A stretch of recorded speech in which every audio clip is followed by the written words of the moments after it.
During the portion of our agenda set aside for public comment, each person wishing to address the board will be recognized by the board president. Also, each person wishing to address the board will be allowed only one opportunity to do so this evening. We request that you limit your comments to 5 minutes or less, and we will advise you when that 5-minute time period is elapsed.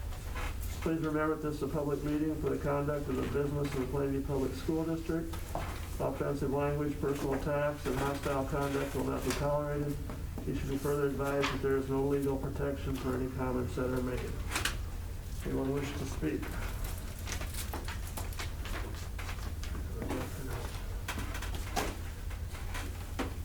Okay, we'll move on to number eight, facility use discussion item. Okay, we've had a request by family of Christian Miller to use our Pirate Gym, which is the largest space in the community, for a memorial service a week from Saturday, the 21st. Funeral service is already set, will take place Wednesday at the Catholic Church. I think a private family service. So not unlike probably any families who've experienced a tragedy like this since, spring, we can't carry on as what normal would be for a routine funeral and memorial service. So I visited with, Mr. Schmidt and Mrs. Thompson, but primarily Mr. Schmidt, use of the high school facility. And we've all been trained by crisis counselors, and of course they strongly advise against any type of funeral service in school, particularly during school time. I think that would be there'd have to be a very unique set of circumstances where a school district would maybe allow that, but I do know that it does happen, and school boards make those decisions. This wouldn't be a funeral service, so there's some difference, there's no casket and no religious overtones and such, but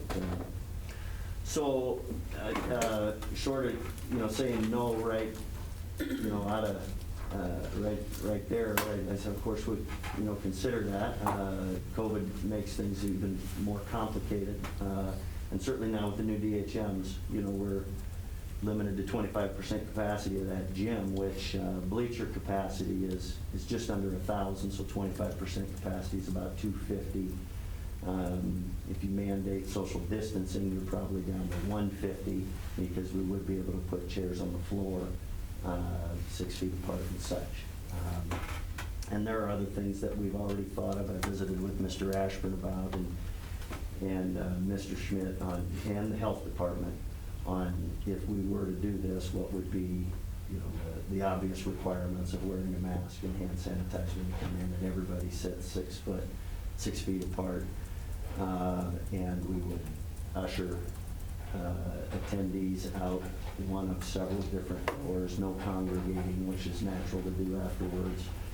Folks would have to just be exited out the building out of several different exits, and then they go, and then they're on their way to do whatever and wherever.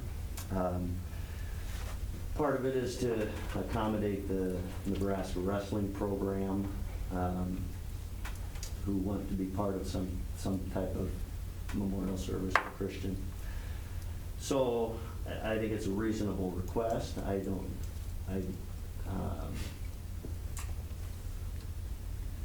The health department, well, they don't prohibit anything, but they didn't even advise against it. They said just as long as you follow the DHMs. That's a local decision, as long as you follow the DHMs. So, which we could do, but again, it's a unique set of circumstances, certainly a difficult one. So, do you, with your training with this type of thing, what are the negatives to it? Oh, mainly just the emotional connection that's being made to the school by children that would attend. Primary concern would be Christian's sister, and just maybe some type of emotional connection to what would happen in that gym, memorializing her brother, and that still being a classroom for her essentially. That's the primary things. You don't disrupt school. This wouldn't, but you don't disrupt school, and you don't connect your school to something as emotionally traumatic as a funeral could be or a memorial service could be. That's the primary explanation and rationale by crisis teams. Okay, outside of that, what's your personal thoughts? Well, I don't know.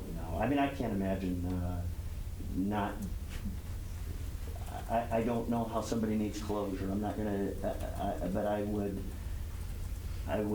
just imagine it just very difficult to not be able to gather the people that were part of our life or part of his life, even though families have been forced to do that for months now. To not allow people to come and pay their respects, to celebrate, mourn, however people need that. I assume it would provide closure for the family to be able to do that, to be able to have an opportunity to do that. And because maybe the funeral on Wednesday in the Catholic Church, which very, very limited capacity, and just I think a private family service won't allow for the hundreds of other people that would like to attend who won't be able to attend here. We do have the option to live stream it, which of course we would. Single user huddle. We would do that, yeah. And so that would help. Accommodate a lot of people. That would help, and we could also, you know, we could limit it to just family and adults. We wouldn't want people to bring their children. So it's hard to tell whether people would be comfortable coming and who would travel and who, I don't know whether it would be 100 or whether there'd be 400 or 500 people that would want to get in the gym. It's hard to tell. But we could accommodate, and I told Amy, I said we would only be able to accommodate, it would be less than 200. Because I think maybe people think, well, with chairs on the floor, we could put 1,000 people in that gym. Well, of course, you know, we can't. I mean, that would be about the rated capacity of that gym. It'd actually be more if we do count chairs on the floor. But of course, under these circumstances, we don't understand that's not possible. So, just so I'm clear, the only way a student can be there is if they're old enough to be here under their own means, or parents bring them, correct? Well, I guess that's what I would maybe suggest. I mean, just so we don't, you know, of course, Christian sister is a junior. She has got a terrific cohort of friends who would maybe want to be there with her for her, and she may want them to be there with her for her, and so now you're running into, you know, a number of high school students that would maybe want to attend. I guess I was thinking more of even younger than that, you know. I'm not looking from the inside out, I'm looking from the outside Yeah. in, how it'd be perceived. Yeah. So, I don't know. Ashburn's, you know, funeral home, this is not their responsibility at all, but Jason, in his years of experience, is going. Again, there's a difference between a funeral and a memorial service, but so he's lent a lot of advice and listening to both Amy and myself on how it could look and how it could be done within the DHMs, and Ashburn Funeral Homes would support and help if your decision was to allow it. They would be on hand to prepare and to carry out. You have anything else you'd maybe want to share with regard to that, Jason? Yeah, as far as the school goes, it's not us saying, well, let's hold it at the school or anything like that. We're doing the church service. She wants to, like Dr. Earl said, one stop or more. From what she has told me, I think she's probably told Dr. Earl, maybe some of the others, I don't know, she's all talked with the university's wrestling team, supposedly the whole team. So sometimes things taper down too as time progresses, it settles down a little bit. But if you're looking at that whole team and staff, you're probably looking at about 40, maybe 50 members there. And if you put a limit on it, Maybe she wants to go somewhere else, I don't know. But I more or less came, so if she asked me, I know what you guys decided on, I'm not telling her one thing and you guys are telling another, and then you have a mess. So I'm just here to listen and. So if they have a mask on, do they have to still social distance? Yes. Because we're not social distancing here. Yeah, So- because I think the difference is bringing in people from a variety of communities is Okay. what, They said. is what would elevate the concern of the health department. So it just adds another layer of protection. How's the team viewed? They viewed as a family? I mean, as much time as they spend together? The I mean, wrestling. yeah, I understand that, but I mean, if you put them all together in one Yeah, location. I know. Count as one. I know, these, would they count as one what? One of the Group, occupants? family, yeah. See, I know what you're saying, Jim. You know, we're talking, somebody comes in with 4 people, they're one group, they sit together. But that's not what we're looking at. We're looking at each person being Yeah. 6 foot apart from the other person, right? Even people in your own family. Yeah, I think right, what we've been doing this fall was So the family's every 6 foot. sit in your cohorts, sit in your family units, but sit From 6 another, feet right. away from another. Yeah. We would have no way of knowing that, because the last thing we'd want to have happen, I mean, is to have them find out that we had a spreading because we allowed a funeral, and that's what would get out. They allowed a massive funeral in their gym as COVID is spiking, and so to say every individual is 6 feet from every other individual and everybody is masked the entire time indoors, we're adding an even greater sense of, I think, inhibitors to the spread. Is having it outside an option at all? I mean, Well, the yeah. peak that the weather Yeah. report, and I know that's 10 days out. Yeah. but It's supposed to be close to 50 and sunny, you know, having it Yeah. at football field or at. Yeah, the only you thing know, would be planning, right? you know. And so I think the football field would, I suppose, be an option. You won't be able to web stream it down there though. But then, yes, you're give and take, and, you know, every solution will create more Yeah. other additional problems, so I guess I would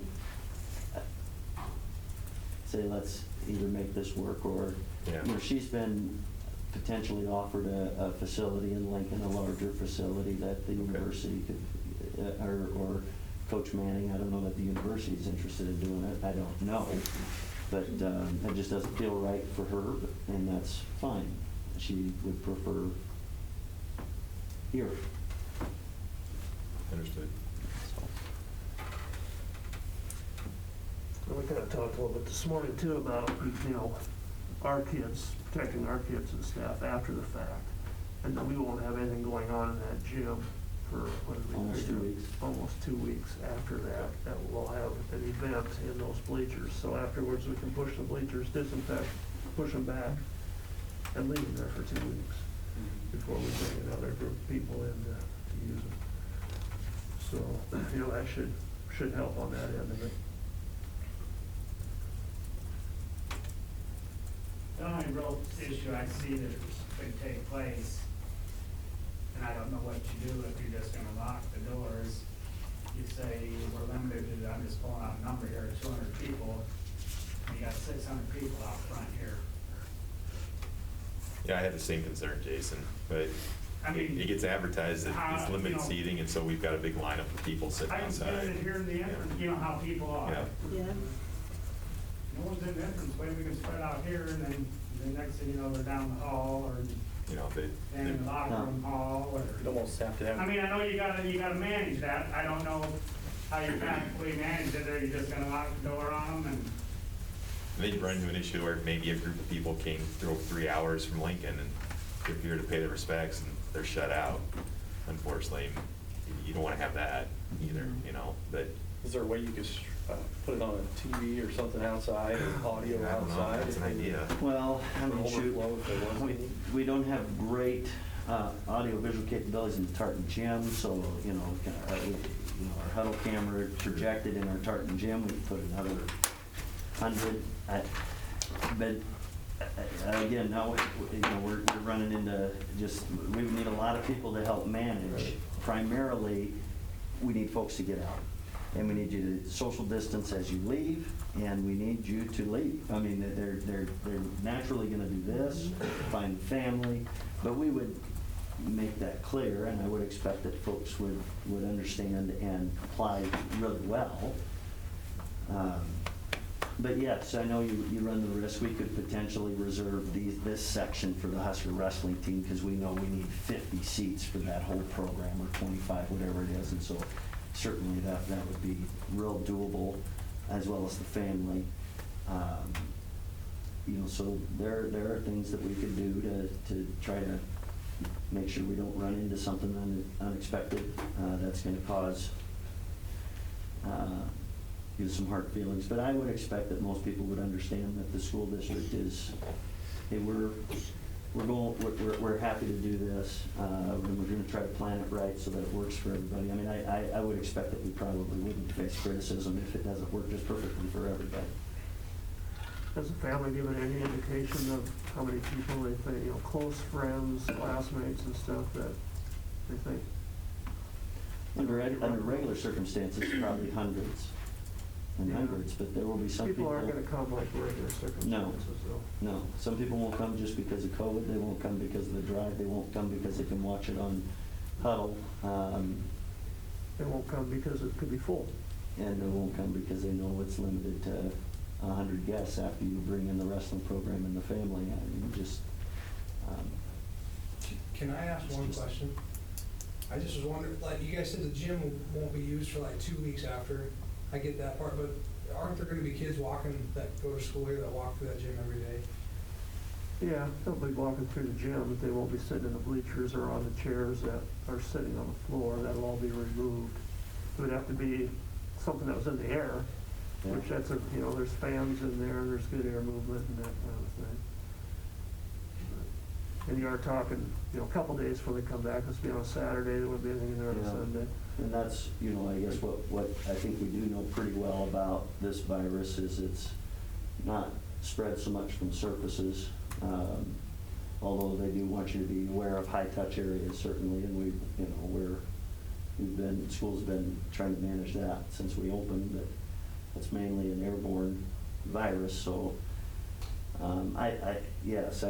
we would miss, and as Mr. Schmidt said, miss those places, wipe them down, shut it up. But I wouldn't expect that, when kids return on Monday, that they would be in any danger of spores still airborne. That'd be more of a concern to me if you opened up the tartan too and you had them walking more up and down the halls and handrails and all that kind of thing. Bathrooms. Well, aren't there going to be kids at this funeral that go to school here? I guess that's my biggest, what I'm like, and I am all for having it. I'm just outside looking in, just like Dr. Thor said, if like some outbreak comes and Dr. Arlt said that they're going to blame the school for it. And that's one of the, like, I know they're going to tell them social distance, but people are going to want to give each other hugs and, it's a sad deal, stuff like that. That's the one thing I'm worried about for you. The thing I see for a board here is, which like I said, it's a horrible deal and everything, so if somebody else has a family member pass away, are we gonna open up this gym to everybody to do this with all their family members? Are we gonna, and if we decide to do it for one, how do you say, like, if my dad passes away, I need somebody, a gym to come hold this thing, and you say one yes and one no, or, something to think about. You obligate yourself for everybody to have a service here, or just The precedent is a concern. that's, Definitely, and It's kind of like Big Ten. I think, how many years ago was that, Jason? We had a funeral in our tartan gym for a student. Quite a few, but I just. It's been a while, so somebody might say you've already set a precedent. Well, of course, no, this board shouldn't be held by my decision made 20 years ago, but yes, you're always in that position to say, well, if you do it for one, you got to do it for all. I think this is kind of a special circumstance where he was just so closely out of school, and, It's not, Very- it was a big part of the school not too long ago. There are variables that change, yes, your considerations on things, understand, certainly. Would his example be considered if COVID never existed? Would it be considered? Yeah, like his father? I think, yes, I think, well, I would. So the probably gym would agree. be open that way then? Well, it would be up to the board, I think.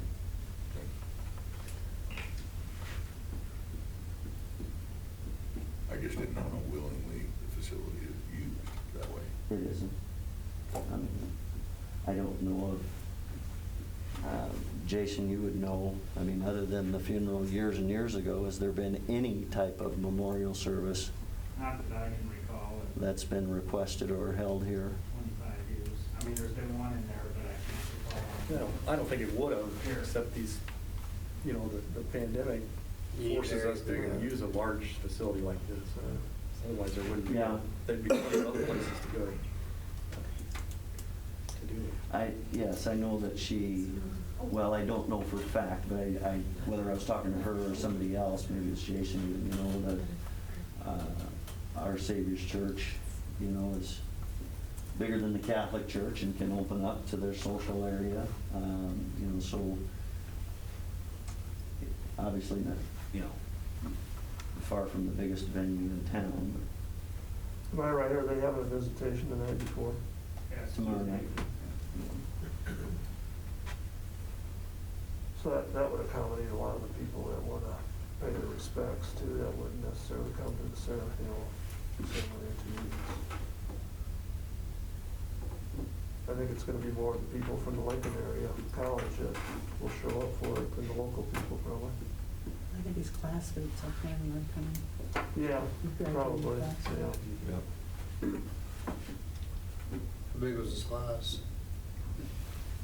I think 34, I think. Is that, you know better than anybody with Hunter, so. That's true.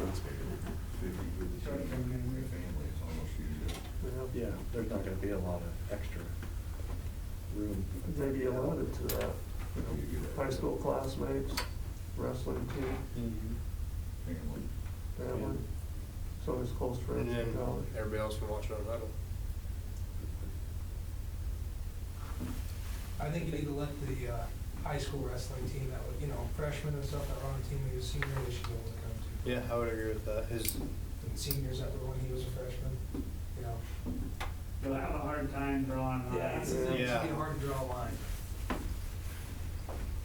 If you start picking and choosing bigger than on that count, that's gonna be tough. I mean, you know, if you wanna do that and say, this is what it is, Amy, this is what we're gonna offer you, this is the facility, this is, and she may say, well, I think I'd rather use somewhere else, but that's not gonna work for her. It's tough to pick and choose. I mean, right now, she's picking and choosing family members because the church don't hold all our family. So if you're gonna have family, quite a bit of family, I think, in attendance at this too. And most people's families would probably go to both, I would assume, most Yeah. people in this room. And she's talking 125 roughly family members that are gonna be at the church, and she's telling some of them to leave their kids at home, and there's only room in the church. And, well, I think the DHM change today might whittle that down even more for the Catholic Church, Yeah, right? there's new stuff, well, you guys have all seen it, 25%. And what's gonna change between now and 2 weeks from now too. They don't anticipate that the DHM's change between now and then, but, you know, Look at we've what learned changed anything. just right here in our school. Yeah. That would make us, you know, really tough. I mean, the other thing we can do is say, okay, we're gonna limit it to 150, probably the number, 150 people. First 150 in the door, that's it, you know. We're shutting them down, and it's up to family to decide who that 150 is, or first come, first serve. Because we can't be putting people in if we don't have room for them. You know, if we have 200 people standing outside, we can't put them in classrooms and No. every place else in here. Could open the door at different times to different people. brought family first, wrestling team second, class students next. And she had your mark, you're done. I think people, if there is a limit on it, I think people would kind of respect that, you know, and not just go, if you're not, if you're not close, you know. I would hope that'd be the case. That's why I was wondering if you put just even audio outside. If you had some that didn't make it in, they could at least listen outside, if possible. You know, Well, depends on most whatever. people could stream on their phones, though. Right, You know, yeah. they should be able to pull that up. Yeah. You know, I don't That's know, right. need to try and work audio and video outside, I guess. and Unless get you're looking that. out the camera and Yeah, just watching I know. it. What do you think, Christie? Why? It's a tough call. Everybody's outside their phones, probably gonna slow everybody's phone down. Not that much, you know what I mean? Only so much data.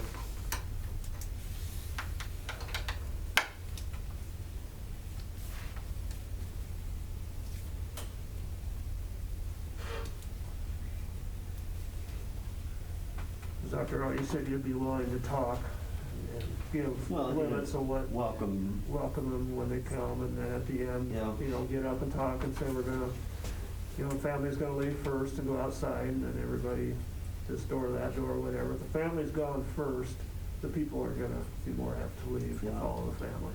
I think under those circumstances, people would comply really pretty well with what we asked them to do. And if I have enough ushers, quote unquote, you know, to help, you know, dismiss by different groups, out different doors, I would think that would work. What have we been running for crowds at the volleyball games typically? Oh, on both sides? Yeah, total. Geez, maybe 150. Is that it? Mr. Schmidt, maybe 200. It'd be a similar Crowd. And you, yeah, you've been in that gym. I mean, the gym will hold 980 in the bleachers.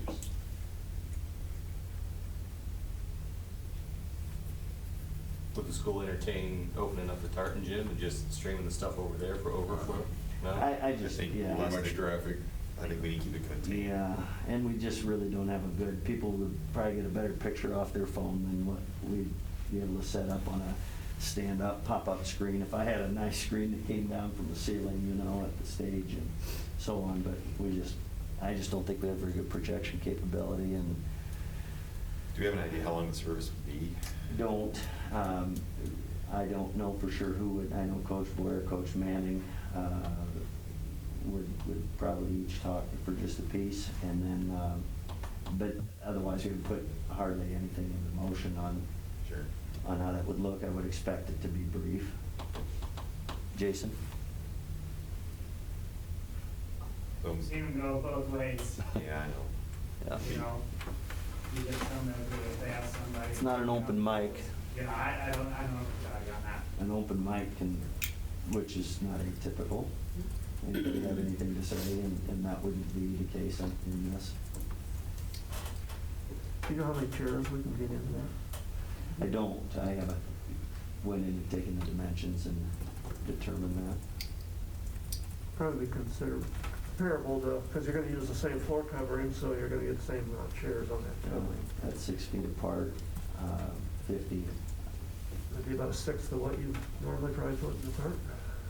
Well, not a third. And you get a couple hundred in there on the floor? No. Oh, in the tartan. Yeah. I suppose it'd be full. So you might have 70 chairs on the floor, 75.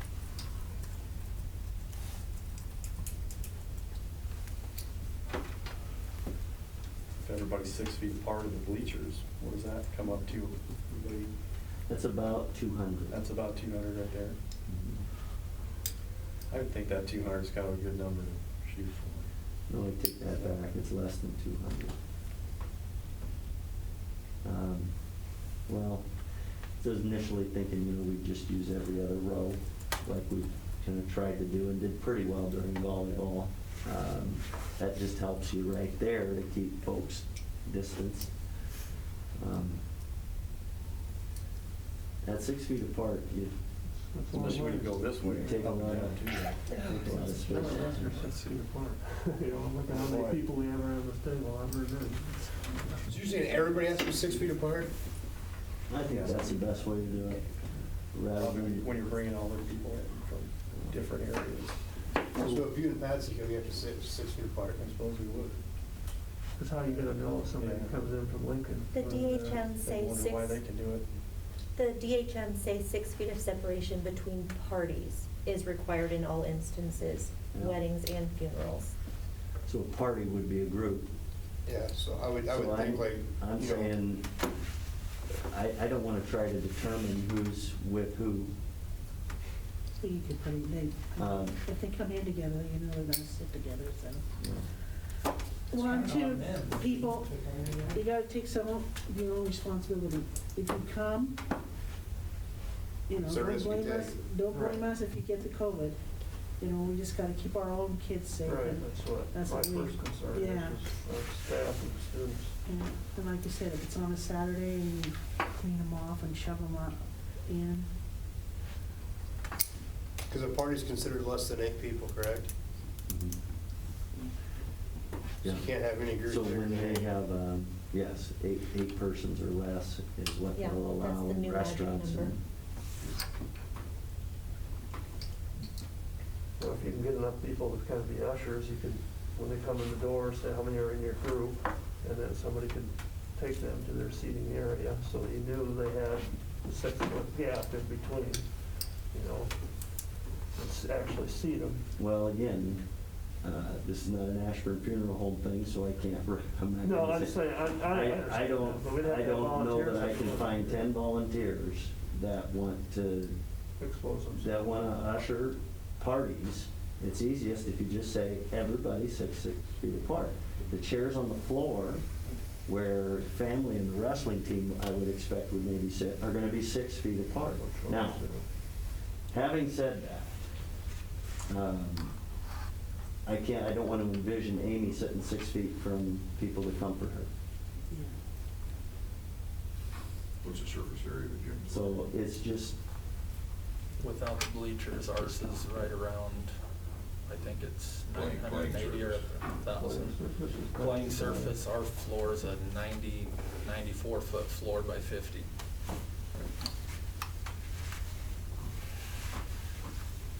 We're talking 700 square feet. If you take the wrestling team at 50, that's 300 square feet with 6-foot gaps between groups of 8. well, I mean, I guess, trying to determine what exactly the plan would be, I know is part of the discussion, but we've got nearly, well over a week. I don't think, the discussion doesn't sound like it sounds impossible. It sounds very possible.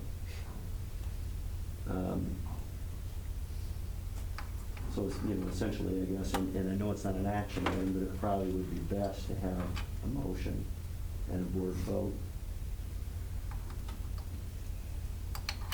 I'm just gonna throw this out there, move along, I say let's limit it to 150 people and let the family know. And if they wanna request who's in that 150, they can, and we'll save room for them. Everybody else is fill in afterwards if there's room, and when there's 150 people in here, that's it. I thought you said we could get 200. Yeah, it's, Or 200, whatever the Well, number is. yeah. Whatever number we decide. yes, I said 200, and then, again, as a school official, our conversations among school officials are dominated by keep schools safe, keep schools open, keep kids in school. Mhm. And this will go against, and I'm not saying I don't support it because I do, but this would go against everything that school officials are trying to accomplish, which is keep COVID out of your school. So that's why I was feeling if you supported it, I feel better about limiting the number and having every person be masked and 6 feet from every other person. Yeah, I agree with that. Might need to go to 150 if that was the case. That's why I put that number out. If we end up with 170 in the gym and they're still all 6 feet from each other, well then, Right. you know, I guess, If they're waiting at the door and I there's still guess some empty we bleachers. trust they our don't. judgment on how to do that, as long as they can stay 6 feet from every other person.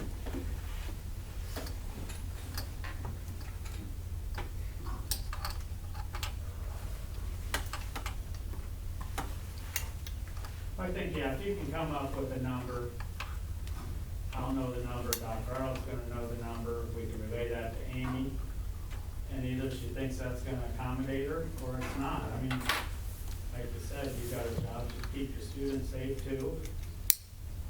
These are the rules. If you're gonna be 6 feet apart, you think we can accommodate this many people, this is what we're willing to do. You didn't say no, and if it doesn't accommodate you, I don't know what Plan B is for sure, but I think she's gonna offer Plan B maybe, and maybe from what I understand, but Is Mr. Schmidt, at your playing surface at 4,700 feet, divided by the 6 people, that's 78 people on the main floor, at 6 foot apart.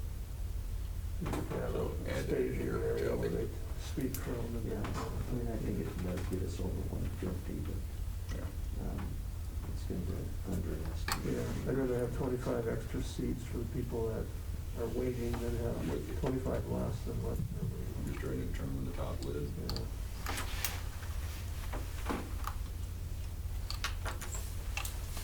I like your motion, maybe. We're gonna wait until we get to the action item. Yeah. Well, I don't have an action item for this. But you can on any item on the agenda, whether it's an action item or not, you can take formal action. Do we do it now, or do we wait until we get to the action item? It doesn't matter, Okay. honestly. Okay.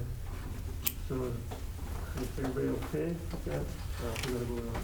I'll make a motion that we allow a service to Christian Miller in the Pirate Gym a week from Saturday with, we'll offer him 150 people in the gym. And, you know, we'll have some stipulations on entering and exiting and those kinds of things on that day. And they will be able to use the facility. Is that it? Second. Yes, been first and second, right? Yes. Tim? Yes. Trent? Yes. Second Thor? Yes. Krista? Yes. Myself, yes. Motion carries. Okay. One of the hardest ones we've had. All right, number 9, review policy series 504.15 to 504.18. Okay, on 50415, just in that fourth paragraph where it says students who violate the terms of this policy may be required to satisfactorily complete a substance abuse assistant or rehabilitation program approved by the school board. In my time here, I don't recall that we've ever had you approve a substance abuse or rehabilitation program. The language in there that says may be required obviously gives, doesn't make that paragraph necessarily null and void, but otherwise, I think that the language of this is certainly appropriate. I don't know, this applies more to Mr. Schmidt's building than Mrs. Thompson's. So, Mr. Schmidt, I don't know if there's anything that you see in this policy that has language in it that's either outdated or Look at it needs to be reconsidered. Policy book.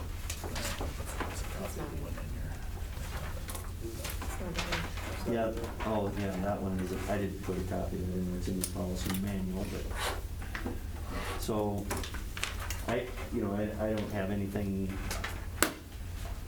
new for you to consider on here.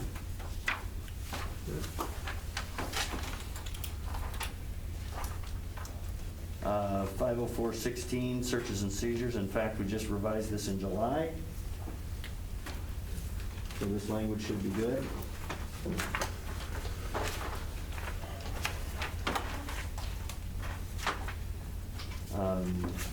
50417, questioning of students by outside agencies. Again, this follows legal statute. The only thing on this one is when a child abuse investigator may request to question students.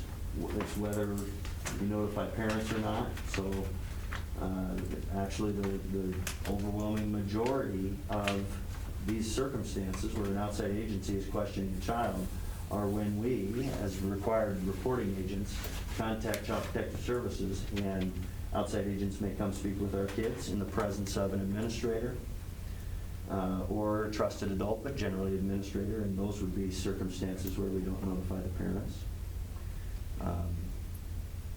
So this language is what we follow, and I believe certainly appropriate.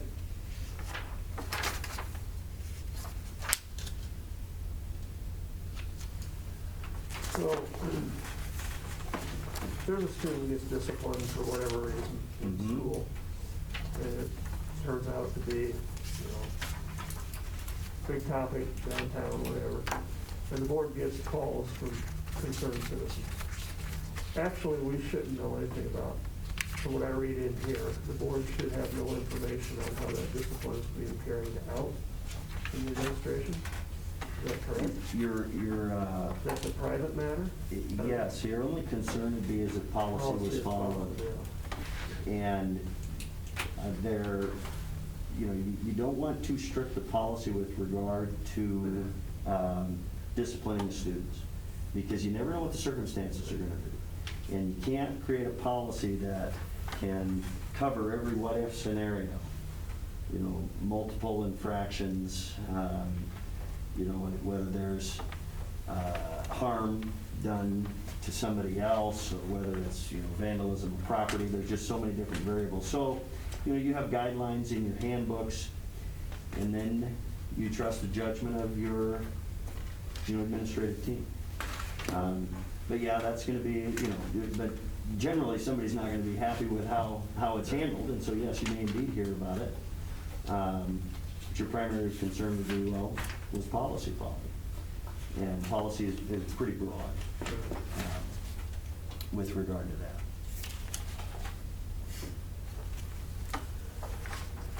Okay, any other questions on the policies?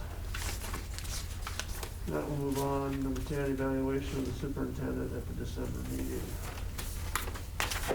Okay, this kind of got confusing to me. We had a plan, and then at a retreat, it kind of got suggested that the plan wasn't the right way to do things, so it's kind of up in the air. So I guess at this time, it says the board need to decide how we want to handle the rest of this year's evaluation. I know by next year, we're going to have a new board policy that states more in detail than what the policy states now on what gets done, how it gets done, and when it gets done. So we've got a year to do that. So what we got to decide right now is how we want to handle this evaluation that we've already filled out, been compiled. Do we want to, we can still go into closed session if we want to. Now, obviously, the rating system, number system can't change. That's all been compiled and averaged. Basically, we're just talking about the comment part of it. We want to go into, nobody's seen comments, but people that wrote their own, and Krista at this point. So, do we still want to go into closed session to go over that comment part of it? Do we just want to pass them out to the board, look at them, and then decide if we want to go into closed session, which I don't think is a very good idea? Or do we just want to hand it to Dr. Arlt and to all the board members, and it is what it is, and next month we'll talk about it? No. I suggest we go into closed session, and I would ask that we consider, instead of waiting until December, giving 2 weeks or so we can set goals for it. That was a big thing. I mean, I know I'm off the board in December, but you can't expect 2 new board members to come on and set goals for someone that they're just gonna be working with for 2 weeks or whatever. I think it should be our responsibility to set those goals, if there are goals that come out of this evaluation. I mean, that was a big thing, Marcia's stress was goals. Okay, so can I ask you a question? Are you talking about goals for Yeah. Darren, or goals for the school? Goals for Darren. the Darren we would like, Okay. you know, him and, you know, according to what, For Dr. Earl? yeah, so that's just my opinion on it. Yeah, we don't really know what's in the evaluations other than Chris does, so Right. it's hard to say whether or not we need to go into closed session or Right. not. We might as well go into closed I think we session, should just go review into the closed content. session. Yeah, think- I agree. Okay. So we don't end up. Yeah. Okay. So then how do you want to handle what comes out of that closed session? You know, going to meetings at Omaha at State Convention, I talk to people where they have, you know, Darren wants to stick, I'm sorry, Dr. Earl wants to stick around and talk to the meeting, and we hand him a copy at that time, or a lot of them, they have their president go in the next day, hand him the copy, kind of go over a little bit what was said, you know, so fill in the blanks a little bit, and then the following month, you still have the full board conversation. Are we gonna edit any of the content in this tonight? If we go into closed session, I would imagine we not, will a little not bit. the ratings, we do. Not the ratings, no, I know Just the that, but the comments. comments, we Yeah. probably will, so we're gonna have to give, if we're gonna edit those comments, I mean, Chris is gonna have to have a little bit of time, anyway, probably to maybe retype that, and we're not just gonna be scratching things Right. out. You have Get things in. a special meeting or something where we presented it to? Well, why can't I wait till next December That would, and do it yeah, then? that'd be fine, wouldn't it? As long as it's, yeah, as long as it has to be done by. By December, yeah, Yeah. by after the December meeting, by Tuesday. And we all have to agree on the content, and we all have to sign it. Right. I mean, by signing it, we all agree to it. It's that simple, so, Or at least a majority. Have to agree to it. okay, majority. Okay, so that's what we want to do now, is we want to go in closed session to finalize it. And then, you want me to take him a copy tomorrow, or do you want, how do you want that handled? Well, she won't have it if you Or had to. once she gets it done. Yeah, I would you say- can get I me- don't know if you, Or do you want to take it in? to him? no, I don't, I mean, that's not my point, I just don't think there'll be a lot of Changes? deleting, I mean, people type them out and, Maybe there won't be any changes to it. Yeah, maybe. and there might be, or we can group them together, you know. Sure. I mean, yeah, I can type them all, you know, whatever we decide to. I mean, we as a board don't need probably another copy of it, we can scribble on our copies. Right. It's just one for Dr. Earl, the formal that we sign. So, I'm gonna ask a silly question. Why would you edit a comment from somebody? because there might be one person that says, I don't like his red tie, and the other five say, I do like his red tie. Well, why are you gonna have one person's comment that says, I don't like that tie, in there when the other five people do? That's the thing, it's, the majority of the board has to think that that's a situation. But she stood here and said that he should see every comment that's wrote. That's what Yeah, she so said. that's what I'm asking. I mean, I'm just saying, that's what, Yeah. we had Then her maybe we come don't- up here, that's what she said. Well, we still could do that, but then we could also give him an overview of how the whole board feels, Yeah.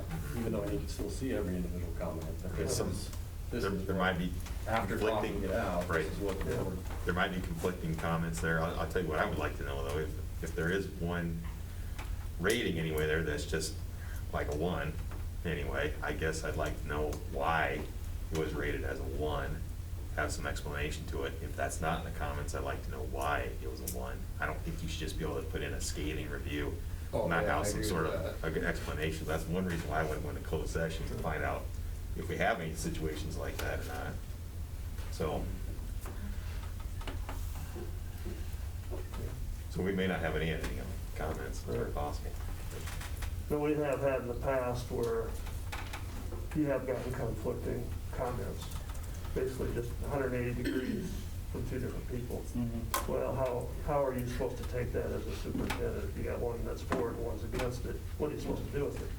And I appreciate the conversation certainly, and there are three different levels of a rating system. A 1 through 3 is unsatisfactory, 4, 5, and 6, and then 7, 8, 9 is commendable. And so as I went through it as well, I thought, if I don't have evidence in my mind of rating myself as a 1, 2, or 3, or as a 7, 8, or 9, if I don't have evidence, so as I went through, like, yeah, I take care of that, I do that, I think that's, but if I thought, yes, I recognize something here that I need to improve on because of these circumstances or because of this, how this was handled or so on, well, I rated myself and then I put notes by it.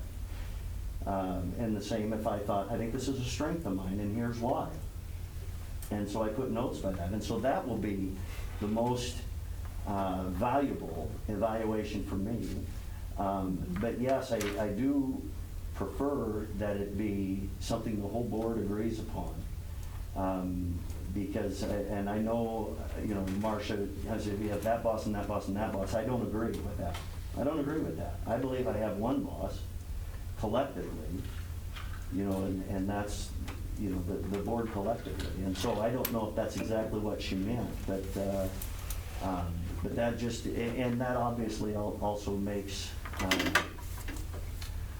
our working relationship better if I feel that I work for one board, just like she mentioned when you vote, that no matter how you vote, you support, publicly, certainly the will of the entire board, of the majority of the board. And so, so that makes sense to me. So if you wanted to put that at the end and dismiss everybody, myself included, and then you visit about that, and then when the document is ready, that gives me an opportunity to reflect on it before December meeting, and then to have that productive conversation, complete with expectations and goals. Okay. All right. We will go into closed session at the end of the meeting.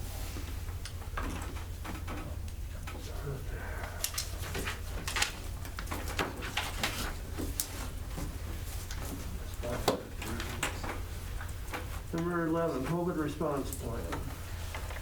Well, we're still operating under the same language that we had basically back when school started, and that's fine. We had a couple of minor tweaks when we went to orange that we thought were reasonable, nothing that probably anybody really noticed. And again, I think the wise thing is, as you have mentioned, is just, how are we doing locally? How are we doing on campus? And a lot of school districts are indeed doing that. So even though, for example, the Alcorn-Logan Valley District, which Norfolk is in Stanton, and they're red, Madison, and those schools are not remote. They didn't go remote, they didn't go hybrid, although Norfolk Public Schools is offering a remote option for students. And they do have several hundred students that are going to choose to go remote only. They can't participate in activities, that's one of the stipulations. And so that puts quite a strain on that district and on teachers that will be responsible for that, but that's a decision that they decided to go with. So yeah, our numbers have increased a bit. Our biggest concern is our staff, quite honestly, because if we are very thin with substitute teachers, and so if we're managing just fine, but we are having to pull some paras who have teaching certificates into a classroom, and so we lose that para support if we can't find a para sub. But the staff is doing great, and they are under a lot of pressure, a lot of stress, a lot of strain, but they are carrying on like champs. So What were the numbers today? Can you give us? Our isolation quarantine numbers. For teachers? We have one teacher in isolation, one staff member in isolation, another teacher who just tested. In the elementary building, we have one positive and 9 quarantined. And in the high school building, we have 2 quarantined students. So the changing of the DHM since September has helped to bring those numbers down. If we were operating under the same rules in September, those numbers would be higher. The quarantine numbers would be higher. So that's good. They're allowing students, since we're a fully masked school, that helps. So we're doing fine. I mean, we're carrying on well. They are preparing us for it to continue to be tougher and tougher and tougher to keep folks healthy, out of quarantine, and obviously from contracting the virus, so. Changing the close contact rule, the 15, the cumulative 15 Yeah. minutes over a 24-hour period, that's gotta affect us somehow. So I can also tell you that, yes, changing it to 15 minutes cumulative over 24 hours makes things very difficult for those people who are going to be contacted by the health department when it's reported that they're positive. The health department also is understandably, sometimes somewhat sadly, is struggling to communicate well with people who are positive, people not answering the phone or people refusing to answer questions. And so they declare that so they add those numbers, they err on the side of, we're putting you in our numbers. And so part of the reason that we're seeing a spike is because of the lack of cooperation, quite honestly, among people who are testing positive. And that's what the health department is telling us. So what a tough task for them to have to manage this as well.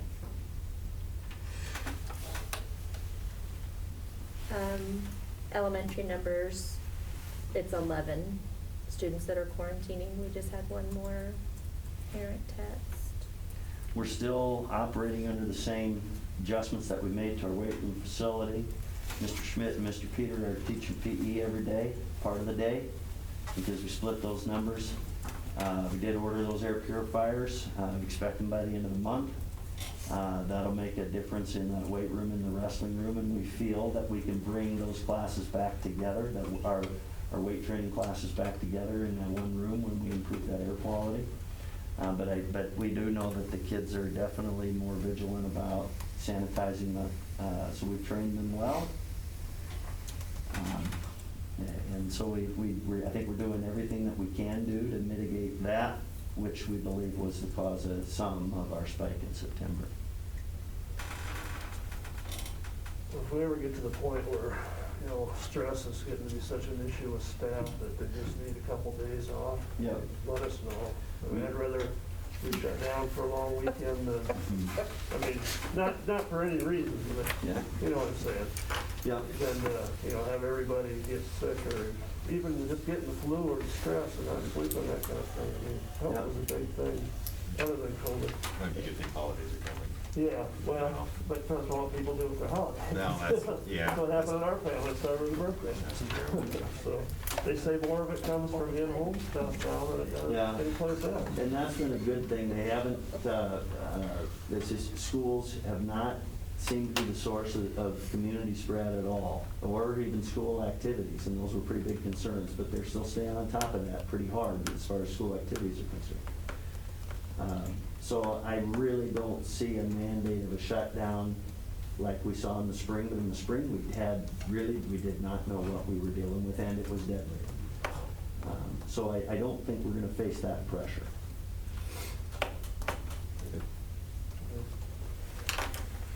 Okay, our 12 board retreat.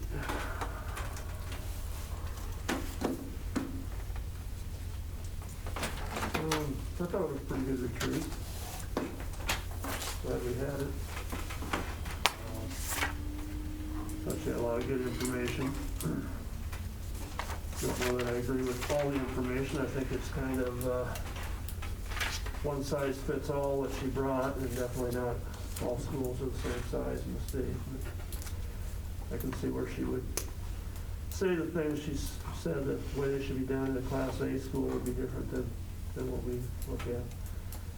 But, do you know if there's some things that you guys picked up that you want to change, how we do our meetings or whatever? Well, now's time to talk about that, I guess.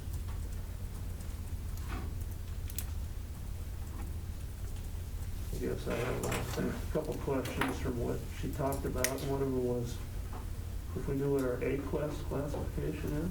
Yeah, they didn't have a classification this last year. That usually comes in the spring, and so they just rolled over the previous year's classification. 2 years ago, our high school was a needs improvement, and that was primarily because we went from #1 in the state to ACT to average. And that's indeed what they told me. They're like, sorry, that just fit into the formula. You had this big drop in your ACT score. So, That's what that but we involves.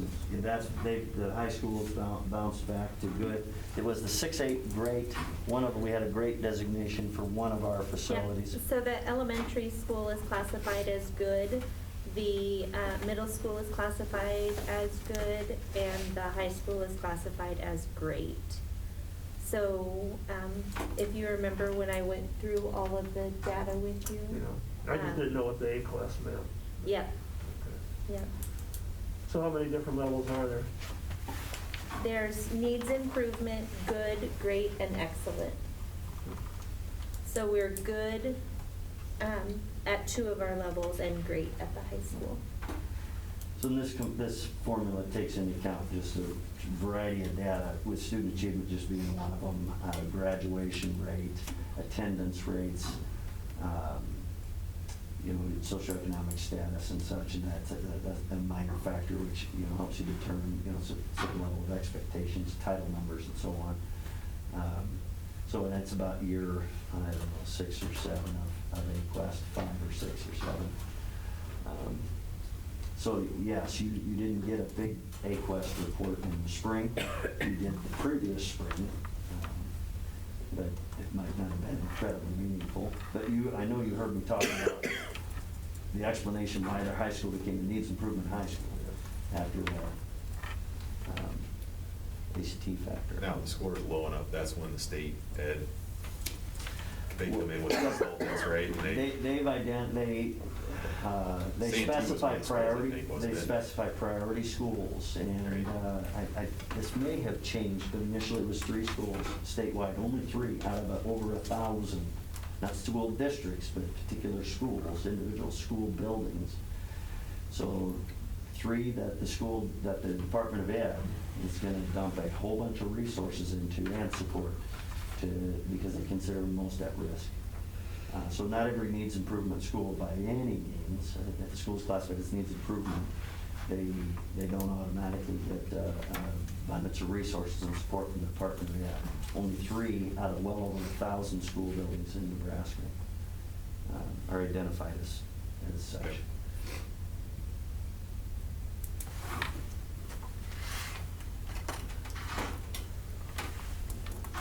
Anybody else have any comments on it? Questions? Chris like, commented on this earlier, but I think outlining goals, for the school district, for Dr. Arl, for ourselves, I think that's what hit home for me. Sometimes I think we kind of flounder, as a board a little bit on what direction we're going. We could have 3 or 4 objectives that we're constantly trying to plow to anyway, and it would help with Dr. Arl's evaluation too. We could, we don't need to evaluate him on whether he dresses nice enough or not. That he does, dude, I'll give it. So, but, I came from outlining some goals for ourselves, for the district, Dr. Arl, I think that was probably the most meaningful thing that I got out of Marcia's meeting here. Be proactive, not reactive. Exactly. That's what our problem is. I think some of those goals we just don't look forward 6 months. Like a lot of the upkeep of buildings and things like that. Just take the track, for instance. Sure. It's a goal, but we don't list it as a goal. We know it's out there. Yeah. But when you list that as a goal, just like our wall out there, we would have listed that as a goal 10 years ago. We still haven't done it, So there's some things that change in their priorities, mostly with facilities, I would say. It depends upon the money situation, what you got to work with, and what comes up in between. But to me, the goal should be more towards academics, curriculum, that kind of thing. So a good example would be technology and technology accessibility and maybe technology integration. And so an action plan to achieve that goal might be to prioritize a one-to-one laptop initiative. Okay, so just because maybe the board hasn't had specifically identified goals with action plans to achieve them on a timely basis, doesn't mean that you haven't done that. It just hasn't been specified. So it's certainly good to do that. But I think the school district, and the school board has led to the school district to, a lot of positive things that just maybe hadn't been identified years prior, as a specific goal. So, facilities is something easy to see, definitely. That, okay, we made a plan to invest in this, that, and the other thing. Air quality turns out to be an absolutely brilliant move now, to have excellent air quality in our facilities, particularly elementary. Talk about safety, let alone a better learning environment. But that was a plan. Wasn't a written down goal, but yeah, those would definitely be very appropriate and helpful. And, not just that, as Mr. Sauer says, pick just maybe 2 or maybe 3, but that doesn't mean that you still aren't, if you don't put, the wall, we gotta do something about that wall, doesn't mean you still don't take care of it, just because it's not written down as a. Well, when I was signing checks this morning, we were having this conversation, you came up with an excellent idea to put as a goal. We talked about our option out kids versus our option in kids. We have so many more option out kids. Let's make it a goal to lower that percentage, so we keep those kids, retain those kids. It's not something that's gonna happen in 1 year, because those kids that are gone aren't gonna come back. But in the 3 or 4 years, and as they graduate, let's not lose any more, so that number starts to come down. I thought that would be a tremendous thing as a goal. Like she said, was with the goals, is it's important to track their progress and then hold yourself accountable to working towards them. So I had those 3 things kind of wrote down. And then also the building relationships with the community, certain things that. They're stakeholders. Yeah, you're right. I thought was kind of good. I don't know, did she offer to come back and facilitate some more conversations as far as helping us do stuff like that? She did. I thought it was a good meeting. Anytime you can hear that kind of stuff, anytime you get the opportunity, it's good.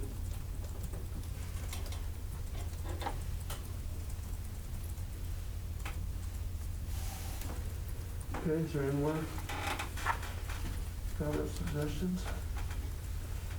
If not, we'll move on to the action items. Back to number 13, discuss and take possible action on first reading of policy 402.15, staff conduct with students. Okay, you probably recognize that this was a first reading policy last month, and it changed since last month. They added that first bullet item, so as you look at in your packet, if you were to compare it with the same policy that was in last month's packet, the term grooming is a relatively new term. It wasn't in the previous policy, but it was added to this one. So this will have to go through 2 readings. But so that first bullet under unacceptable conduct, which defines what grooming is, because that is a primary concern of inappropriate staff conduct with students. So that's an additional bullet item in 402.15. So you did approve it on first reading last month. This month it has to go back to a first reading just because of that bullet. Apparently this is a supposed mistake. Yes. So is this a trick thing on us last month that we shouldn't have? No. Okay, so we'd like to make a. I'll make a motion to adopt policy 402.15 on its first reading. Second? Second.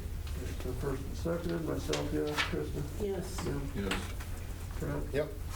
Tim? Yes. Wyatt? Yes. Motion carried 6-0.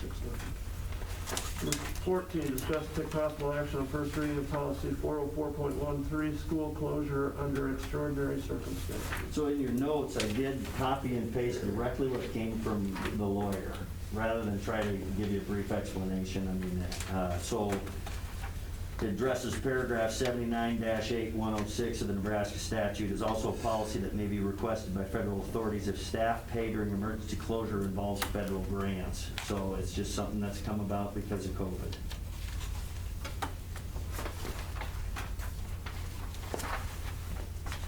Okay. I'll make a motion to adopt policy 404.13 on first reading. Second. So it's been first and seconded, what? Yes. Tim? Yes. Trent? Yep. Krista? Yes. Dr. Thor?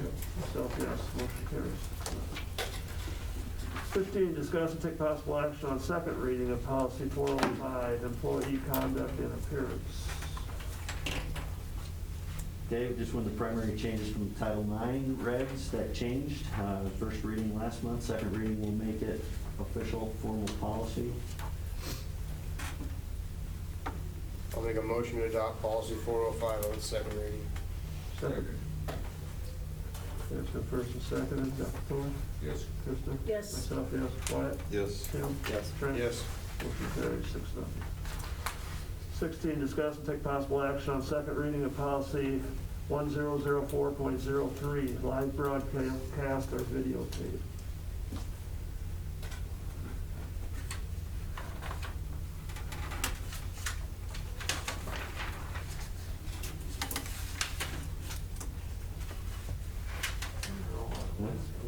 New law. It's probably, I didn't put it in this packet. Yeah, I didn't put another copy in it. It's in last month's packet. Okay. The motion? I'll make a motion to revise policy 1004.03 on its second reading. Second? Second. First and seconded. Myself, yes. Krista? Yes. Jim? Yes. Wyatt? Yes. Tim? Yes. Trent? Yeah. Motion carries 6-0. Number 17, discuss, take possible action on second reading of policy 404.12, 504.24, Title IX sexual harassment. Second reading. Discussion. I'll make a motion to adopt policy 404.12 and 504.24 on second reading. Second. Second. First and seconded. Trent? Yeah. Tim? Yes. Wyatt? Yes. Dr. Thor? Yes. Krista? Yes. Myself, yes. Motion carries 6-0.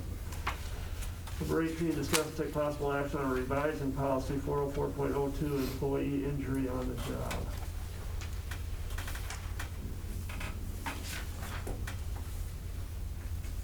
I'll make a motion to revise policy 40402 as read. Second. First and seconded. Krista? Yes. Jim? Yes. Myself, yes. Wyatt? Yes. Tim? Yes. Trent? Yes. Motion carries 6-0. President, did Mr. Rasmussen or Mr. Strawn make that motion? I did. Okay, thank you. Number 19, discuss and take possible action on revising policy 503.04, addressing barriers to attendance.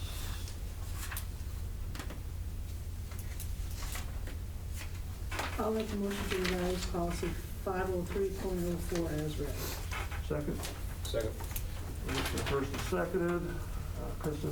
Yes. Thor? Yes. Trent? Yeah. Tim? Yes. Wyatt? Yes. Myself, yes. Motion carries. Are we about done with policy? Never done with policy. That's what makes being a board member so exciting. Sure. Okay. Finally get to what you guys came for. 19, activity director's report. That's good. Junior high winter season's underway, so we had our first wrestling quad here. Things went well. We were supposed to have one tonight, but Wayne canceled their activities, so we were going to have 4 wrestlers show up, 2 wrestlers in additional to our 4, so 6. So we didn't have that tonight, and then we have our first basketball event starting on Thursday. And we're going to try out our winter guidelines. The NSA sent those out last Monday, and then with the governor's new stuff coming out today, we're going to try some tickets for attendance and things of that sort. So hopefully we can get some of the kinks worked out and get things going a little bit smoother as we go into December and getting those things started. High school winter sports start a week from today with practice. So we will have bowling, girls basketball, boys basketball, wrestling, boys and girls. So everything will be underway and moving here coming on Monday. And then 1X, they have their first of a bunch of performances coming up tomorrow night for the community, so we don't have restrictions yet for that since they don't go into effect on Wednesday. And then they have conference next Tuesday, and then they have districts the first Tuesday in December. They're on the 1st. And then the rest of that, I put all of the events that we have coming up that are going to be going on. So we're pretty busy through the month of December. I don't think there's one day where there's not something going on other than your Wednesday nights, so. And I think even then, we have our high school concert, or did I put that on the 7th? Yeah, it is on the 9th. So, that's your activities report. All right, thank you. Number 21, principals report. So IXL just came out with skill plans, which is pretty exciting. So we decided that this winter we are going to be doing MAP testing for elementary and secondary students. And then we will be able to align students' scores with IXL skills directly, so it won't be lined up by grade level, but it'll be lined up by ability, which is pretty slick. So I'm excited for that. I showed that to Mr. Schmidt, and they have it for Nebraska state standards by grade level. They have it for math, language, math, and reading, and they have it for ACT as well. So I'm pretty excited to use that for interventions with students. And will this be used for the reading scores? Yes. Okay, so we'll Yes. be able to Yep. tell. So once we have our winter scores, we'll be able to go into, so the reading score will break down into 4 subcategories. And we will take the score from each of those subcategories and give students specific skills that they're ready to work on in each of those subcategories. And at the high school, we just started doing that at the end of October with ELA. So the teachers had to do it manually when they started, but now once they found this out, they wanted to slap me. But Yeah. it didn't come out till after, so I could defend myself a little bit. But it made it a lot easier for them setting up what kids needed to work on and how to get to where they're going. So that part was really cool. So thank Mrs. Thompson for finding that cool little fun fact. We did go to the ESU, was that 2 weeks ago we went down?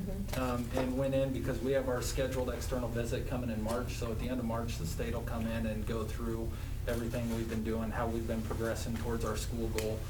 So we've started getting all of our teams together, and we started meeting last week. We've met with the leadership team, the data team, and then we have to meet with MTSS, school climate. We've met with the steering committee and get all those teams together so they can start collecting data. And then our leadership team's gonna put all that data together for us, so then we can come up with one live document. So when the state comes in, there'll be one Google Doc that we're able to click on links, and it'll take us to artifacts to show what we're doing to help achieve our goal, or what we're doing to make improvements so we can get closer to our goal. So that's the process we've just started. It's been a learning curve, but we're getting there. So there's a lot of things that we're putting into it, and there's a lot of changes going on, but things have been really good so far, and the teachers have been good to work with. It'll be really exciting for our next visitation cycle, because it's a 5-year cycle. So we're learning a lot about how to set our next goal. And if we set a broad goal, how we can narrow it down for grade bands, and how we can use our committees, so like our data committee, to use the data that we already have to go in and find our weaknesses so they can help set those goals. So all of our goals will be set by teachers. And yeah, I think it'll be pretty cool once we get in and get going with it. Quarantine numbers, I just reported, so 11 quarantined, 1 isolated students in the elementary building, 1 positive teacher in the elementary building, 2 quarantined students in the high school, 1 isolated staff, and 1 quarantined teacher who's awaiting a test result. Can I get you to elaborate on your teachers, committees, and goals? Give me some examples. Yeah. So right now, every 5 years, we set a goal. And so our goal is to improve in reading across the curriculum. So it's a very broad goal, and that was set 5 years ago. And so we have committees. Do you have that document up? That's what I was just pulling up. So the groups that we have a leadership committee that we set up, a data committee, a crisis team, safety committee, MTSS, which is multi-tier support systems, school climate, technology steering, and then a first response committee. So all those committees come up with goals, correct? Like our first response committee is going to be one that works with Nurse Beth. So that's going to be anybody in the building that if something were to happen, those teachers would be the ones that you reach out to. So not everyone's going to be specific to coming up with goals. But yes, when you get into our technology, they're going to be in charge of what things do we need to help support teachers, what things would be a great addition for us to find. School climate's going to deal with collecting information, trying to figure out how we can improve our school, what things do we do well, what things can we improve on. Our safety group, we need to have a meeting and talk a little bit about our inspection that came back so we can be all on the same page with that. And then like our data committee, she said breaking it down. I'll let you go into MTSS because you've done a little bit more with that. Yeah, so our MTSS, they look at our core programs and whether our core programs are effective, because our core programs should be meeting the majority of our students, and then our intervention should be meeting the rest of them. And so our MTSS team goes in and helps to determine whether that is happening or not. So yes, they work on goals, but when we created these teams last year, so last year Kyle and I went to ESU 8 as well, and started working on the school improvement process, and that's when a majority of these teams were created. The main purpose of these teams is to help support our overall school improvement goal. So they have sub-goals, yes, but they have the one overarching goal, and that's to improve reading across all curriculum. Yeah, my reason for answer and questioning you is, we're talking about setting goals. Mm-hmm. You're setting them. Yes. I'd like to know what they are and be included in it. I mean, isn't that proper? Yes, and I mean, that would- every school district has one primary goal. In 244 school districts, probably 235 of them, or well over 200, would have improved reading achievement among all students across all grade levels and curriculum. So every school district has a primary, at least one primary student achievement goal. Everything else could be considered an action item to achieve that, or whether you call it a mini goal. But, what do we always need to be doing to support our primary school improvement goal, which every 5 years the state's going to come in and say, show us your evidence and what you've done over the past several years to help you achieve that overarching goal. And again, most every district has the same one. So yes, they would probably set up, well, we want a new reading program, so we've adopted Wonders. That maybe, was that a goal to, upgrade our reading program from Treasures to Wonders? That probably was discussed prior to Mrs. Thompson and Mr. Schmidt, primarily in elementary discussion. So that was a goal, and this board helped accomplish that essentially by agreeing that, yeah, we need to spend $60,000 on a new reading program because it's research-based and we trust this committee that has said this will help us achieve this goal. So you have that, yeah. I want you to know from my personal perspective, listening to this, that if we were included more on this as far as goals, I wouldn't feel like we're floundering. I got to tell you, I'm very disappointed with how we react and not proactive. But what I'm hearing tonight is an opportunity for us to get out of the floundering to the fair, to the good, to the happy stage as a board. And I would really appreciate if you would start to incorporate us with that. Well, yes, understood. I think, yes, when you come and say, I want $60,000 for this, it's like, and that okay, didn't probably happen over one meeting. I believe, Right.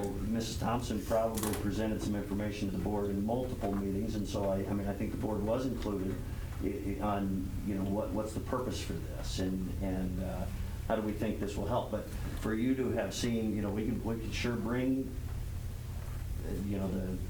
Because your guys' the data goals and the are my binder and goals. the information that is, that the committee's been working on I get a for phone call, 4 years. what'd you spend $60,000 for? But if I knew what you guys know, but Mrs. Thompson did present that to the board, so you Well, should I have been able to understand say, that. I understand. we're I'm just doing using- this because I'm our using it as a loose principal-" example. Yeah. A loose yeah. example. Because our building administrator, who is the expert, Yeah.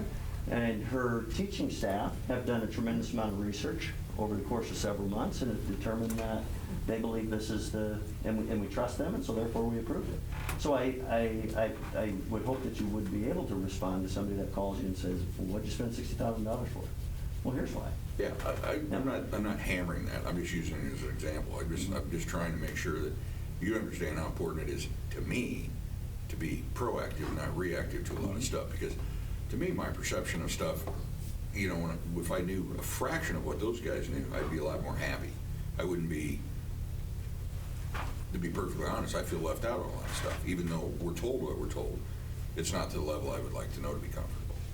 And maybe that's just me. I don't know about the What rest you're of you. saying is you didn't know our reading program was. Well, I mean, not just talking about that, but things are going to come along in the future that they got a heads up on, you know, well, we're going to be able to do this in 3 or 4 or 5 years. You know, Huddle's an example. Where's that going to go? You get an update, you know, we got a new satellite, you know, we can see all the running backs from space. You know, it'd be kind of cool to know that kind of stuff ahead of time. So, you know, when you go, hey, we need this, we can vote on it because we know it. It's just more information. I mean, I just personally sit here and I could do better. Well, That's all I'm saying, I could do better. Yep, you've had a couple of packets, you know, the past couple of months, for example, that have been 50 pages.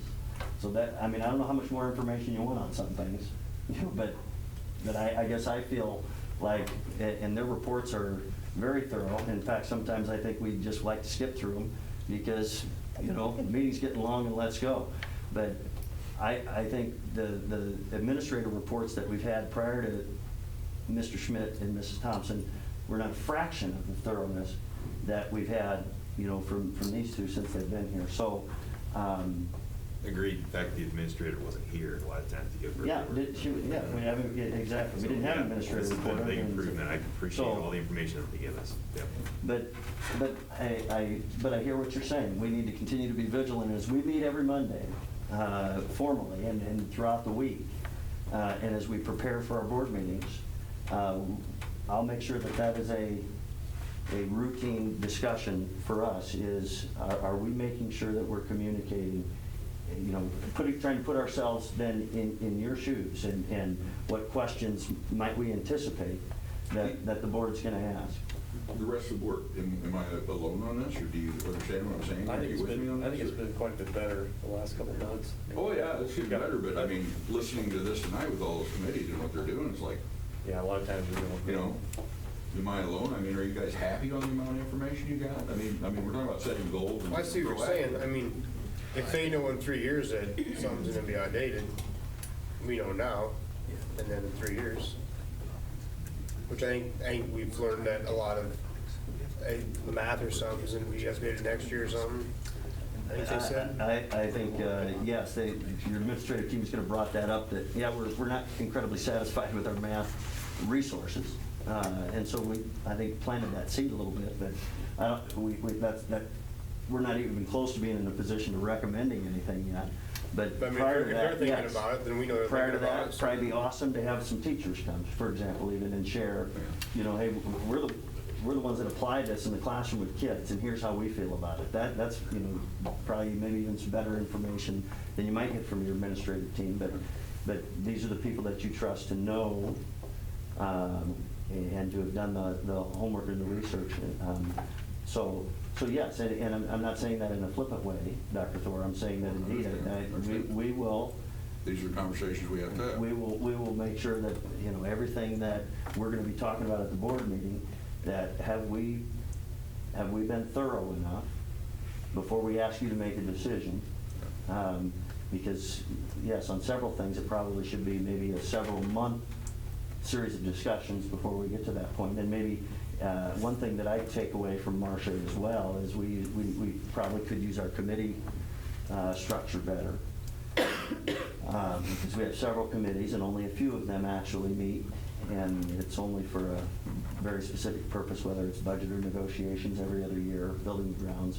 But there are probably other things that are, you know, committees could do, and then those 3 members, generally 3 you know, bring back full information for the board, but, so I think, you know, that's something to consider as well, you know, potentially as a board goal, that committees meet more often, right?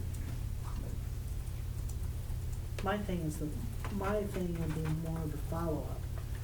For instance, we know like whenever that was in October, 70 letters were sent out to elementary students. What has happened since then? That's on the board report right here. So, I mean, yeah, it's on, don't be flippant. It's on here, I see it, but that's the good thing. That's what, you know, that's what I want is the follow-up. With the committees and stuff, just to give you a little bit of hindsight, when we created these last year, the whole thing was so we could collect artifacts. So what we wanted to do is put a veteran teacher on each one, because we didn't know what was going on here. So hopefully we could gain some more information that way. So really, we spent all last year just trying to gather data, gather information. We really hadn't put them into effect yet. Really, 2 weeks ago we met last week. Last week when we were meeting, we actually started putting them to work and empowering them, and which is our ultimate goal, is that we want to empower the teachers to help them be involved in our school goal and to help them get to where we want to be. And so this spring, when the school visit comes in and we have our external visit, that's where we'll have a lot more information that we can share with you as a board and have all these committees together, and that's when we'll really start putting these things into motion and have a lot more information. So we just haven't quite got there yet. It's coming. You know, March and April is where we're really going to be setting goals. Where do we want to go? Being very progressive. Thank you. Yep.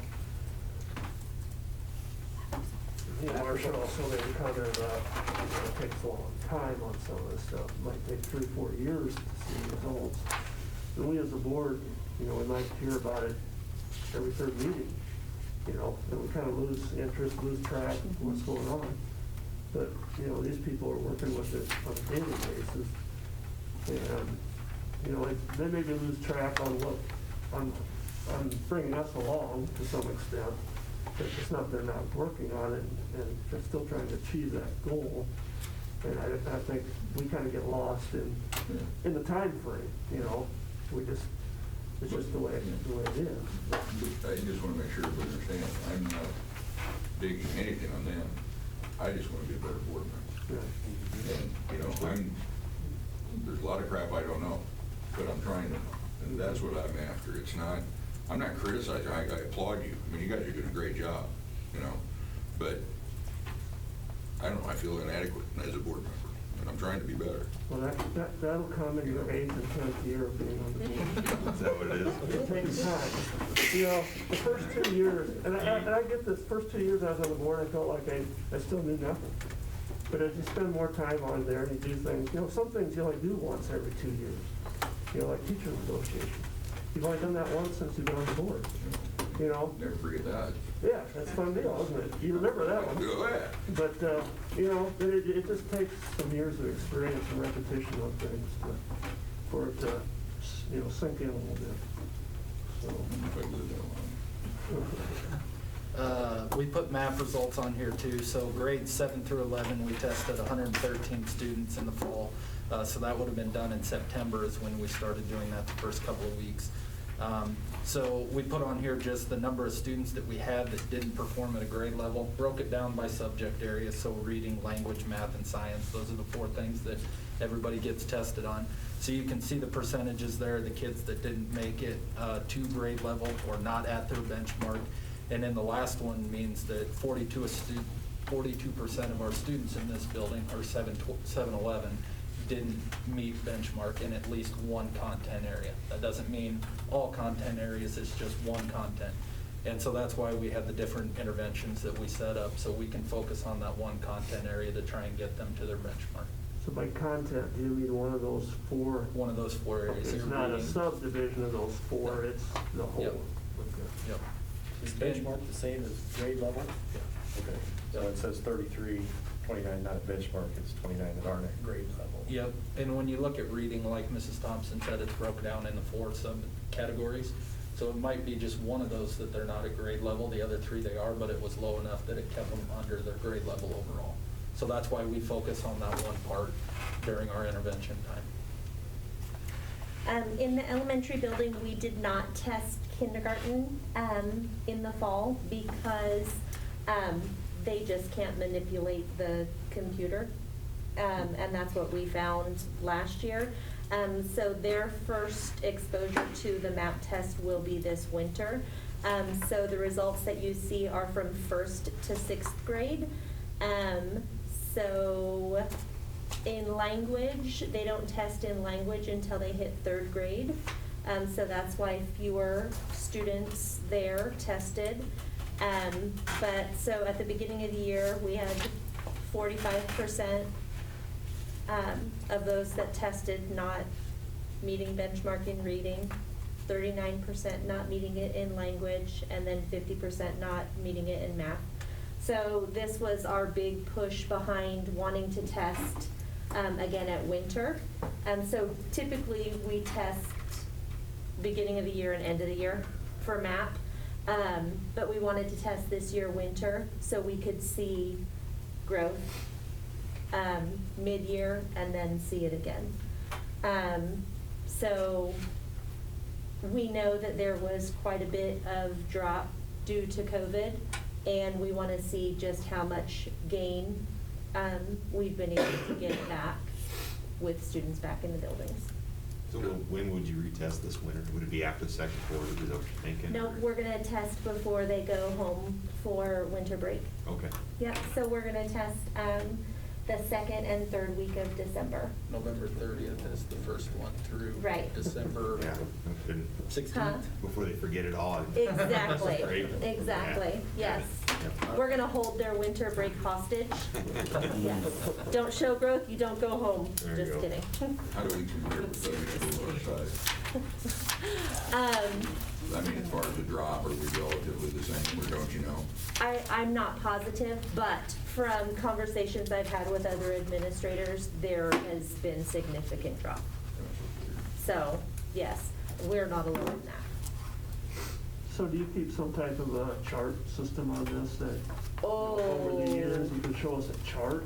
I mean, Yes. these numbers don't mean a lot to us unless you Right. see a trend. So one thing that Kyle and I started, so I showed you all my data chart last year that I used for year-by-year data with students. And Kyle and I started a longevity data sheet to where we will be able to track a student from kindergarten all the way through to their senior year. Eventually. So that's going to help us find areas, you know, whether it be grade levels that we're noticing dips, whether it be whatever it is. It's going to help us track data in numerous ways. So I'm excited about that, and our data team just entered 2 years of that at our last meeting. So that's still in its infancy stages, but we're getting there on that. And that is only reading data that we're putting into that right now. We've discussed the fact that we'd like to put additional data into it. It may be on a different spreadsheet because that might get pretty cumbersome on all on one spreadsheet. But it really depends what the goal is as to what data we want to look at. Because we want to make sure that whatever we're looking at and whatever we're diving into is meaningful for us to. So the state always changes how they grade their grading system about every 5 years, and then that screws up all your comparison.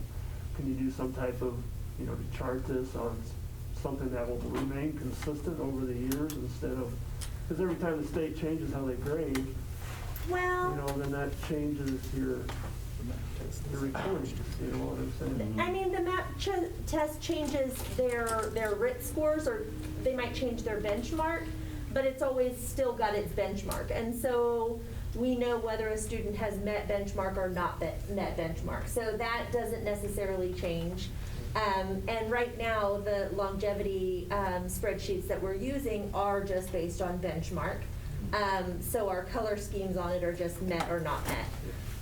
No percentages, it's just whether they meet the. But Right. you're right when it comes to the Nebraska state standards. Yes. Years ago, there was the STAR test, and we had that for X amount of years, and so you're follow trend growth. And then we went to NISA, and that was great. We had that for 7 or 8 years. And then you had- NSCAS came and and then we rocked the got rid of world. that, and went to NSCAS. So about you're so exactly right. About every 5 to 7 years, the past 15, we've seen the state go to a different assessment, which is what they use to compare students with other school districts. The MAP test does allow us, we compare kids to kids, share their own growth. So how is this student doing here as opposed to how are they doing compared to a kid, elsewhere? So it is very challenging. So you may have years and years of trend data that it's got to go by the wayside and kind of have to start over with a new benchmark. Well, and we may be getting lucky right now because they're doing a pilot this year for the NSCAS to change over to the same platform as the MAP test. So the NSCAS will be piloting for grades 3 to 8 at the end of this school year. So it could be very good for us, but we are still going to, the kiddos are going to take the NSCAS and they are still going to take the MAP test since it is just a pilot this year. The good part is that it will be a year-long test. So, once this pilot has gone through, 2 years down the road, they'll take the MAP test at the beginning of the year, MAP test in the middle of the year, NSCAS test at the end of the year, but it'll be the same and give us the same information as the MAP test would have. So it'll basically get rid of a test that we would have had them do at the end of the year, because they'll be combined. So that'll be great for us. And they're doing that because so many schools in Nebraska are already using the MAP test. So Nebraska is one of their pilot states. So they're really putting a lot of emphasis into it for us. So there's that. Interventions, I told you guys that we started that at the high school. We're 4 weeks in on ELA. We have another 4 weeks to go, so that'll end on December 4th. And then we'll start science. And you know that we're MAP testing here at the end of November, beginning of December. So if a kid that, say, was supposed to be in interventions for science or math, if they test high enough and test out of it here in December, then they wouldn't have to attend intervention time. So the whole point is to get kids on grade level, and as long as they're at their benchmark, then they're not going to have to be at that intervention time. And like I said, December testing, we're going to do that here starting on November 30th, and that's going through December 11th, I believe. No, it's 18th is when we're going through at the end of school in case we need a couple extra days. It's the window. Did you just take that one too? Yep. Okay, so then Wonders Training. So as you know, we purchased the new Wonders program, and they have not come in to do their face-to-face training because with COVID, they have not been able to.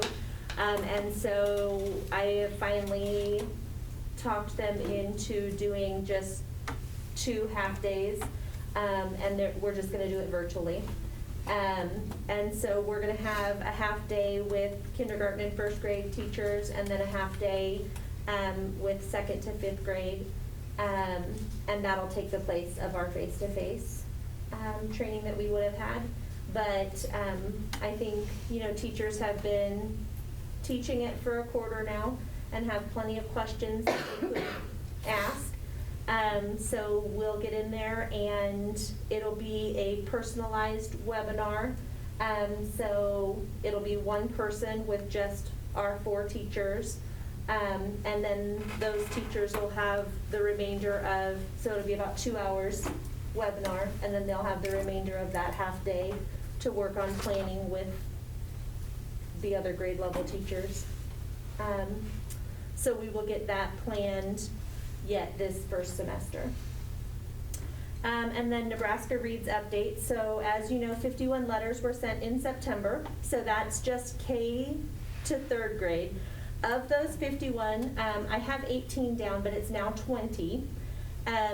they've reached grade level expectation, so that's 39%. So in order to reach grade level expectation, students progress monitor every single week, and they have to progress monitor green, which means at grade level, 3 weeks in a row in all areas. So we have several students that are close, but they have to get that 3rd week. So we'll give the winter Acadience test in mid-December, and then letters will go home to any families of students who were initially below but then have reached grade level to say that your student's now at grade level, or they won't. So if students are not at grade level at that point, then a letter just won't go home. So we don't send another one home to say your student is still not at grade level. So in the fall, we were 49% below grade level. And currently, well, it says 31, but it's less than 31, like 29. So it seems like you're able to help a lot of students really fast. Oh, yes. So it's apparently not a learning issue with the students. They're able to learn. So is No. there some other reason that you come up with why they're just not applying themselves in class and the extra attention time that they put in, they catch up pretty fast? I mean, are you picking up on anything there we can do to keep them out of there? We knew that this number was big going in because, first of all, a lot of, well, all kindergarten students have never seen the Acadience test ever. And so, you know, when you're asking them to say the letter sound and you can only give the direction once, they are giving you the name, but they're supposed to give you the sound, so you have to mark it wrong. Or you're asking them to read nonsense words and they're trying to sound them out. There are just different things with the test that are different. And so they just have to learn the test. And so through progress monitoring or having them do the test every single week, they learn how to do it. They learn the rules of reading. And also we have our title interventions. So we break up our classes using the data that we have, and we serve our students accordingly.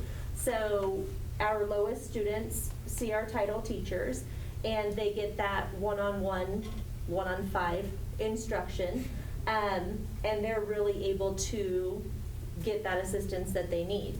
And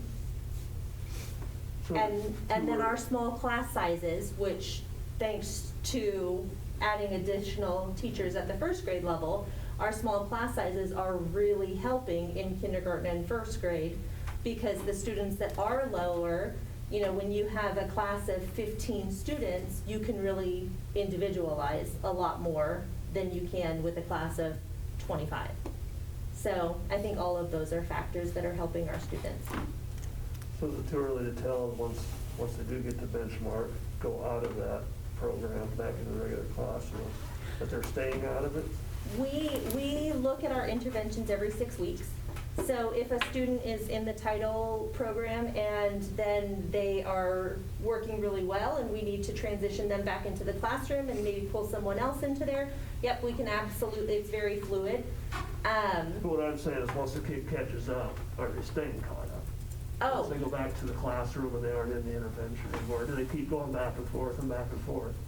You know, I think it depends on the kid. It depends on the concepts that are being taught. Some concepts are more difficult than others.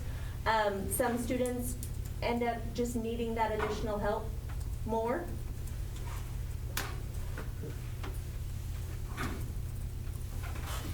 I don't think it was just complicated when we went. Kick you in the butt and send you underway. And as we kind of mentioned too before, I mean, a lot of these young ones, particularly your kindergarten class, they were just starting to read. They were, so in March, a majority of your kids, there's always some that are sooner and always some that are depending upon how their readiness when they come, if they have preschool, they were just about to just shoot off the page, you know, and excited about it, and then COVID hit. Yeah. And a lot of our students were not going to receive that structure at home. They just weren't. Not every parent was gonna continue with that and read to kids and so on.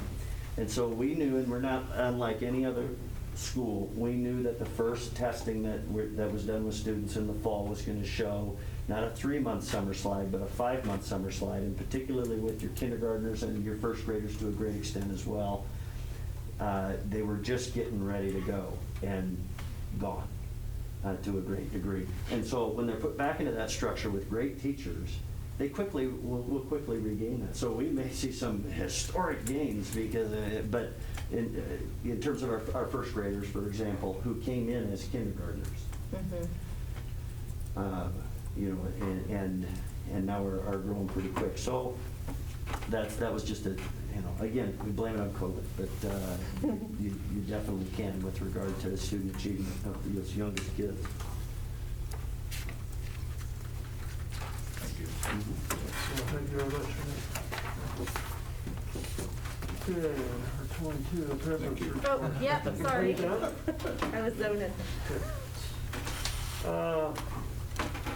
I just want to say, I guess, next month we'll have on the agenda as an action item to come up with goals for our school. This would be different than the superintendent goals that we talk about later tonight.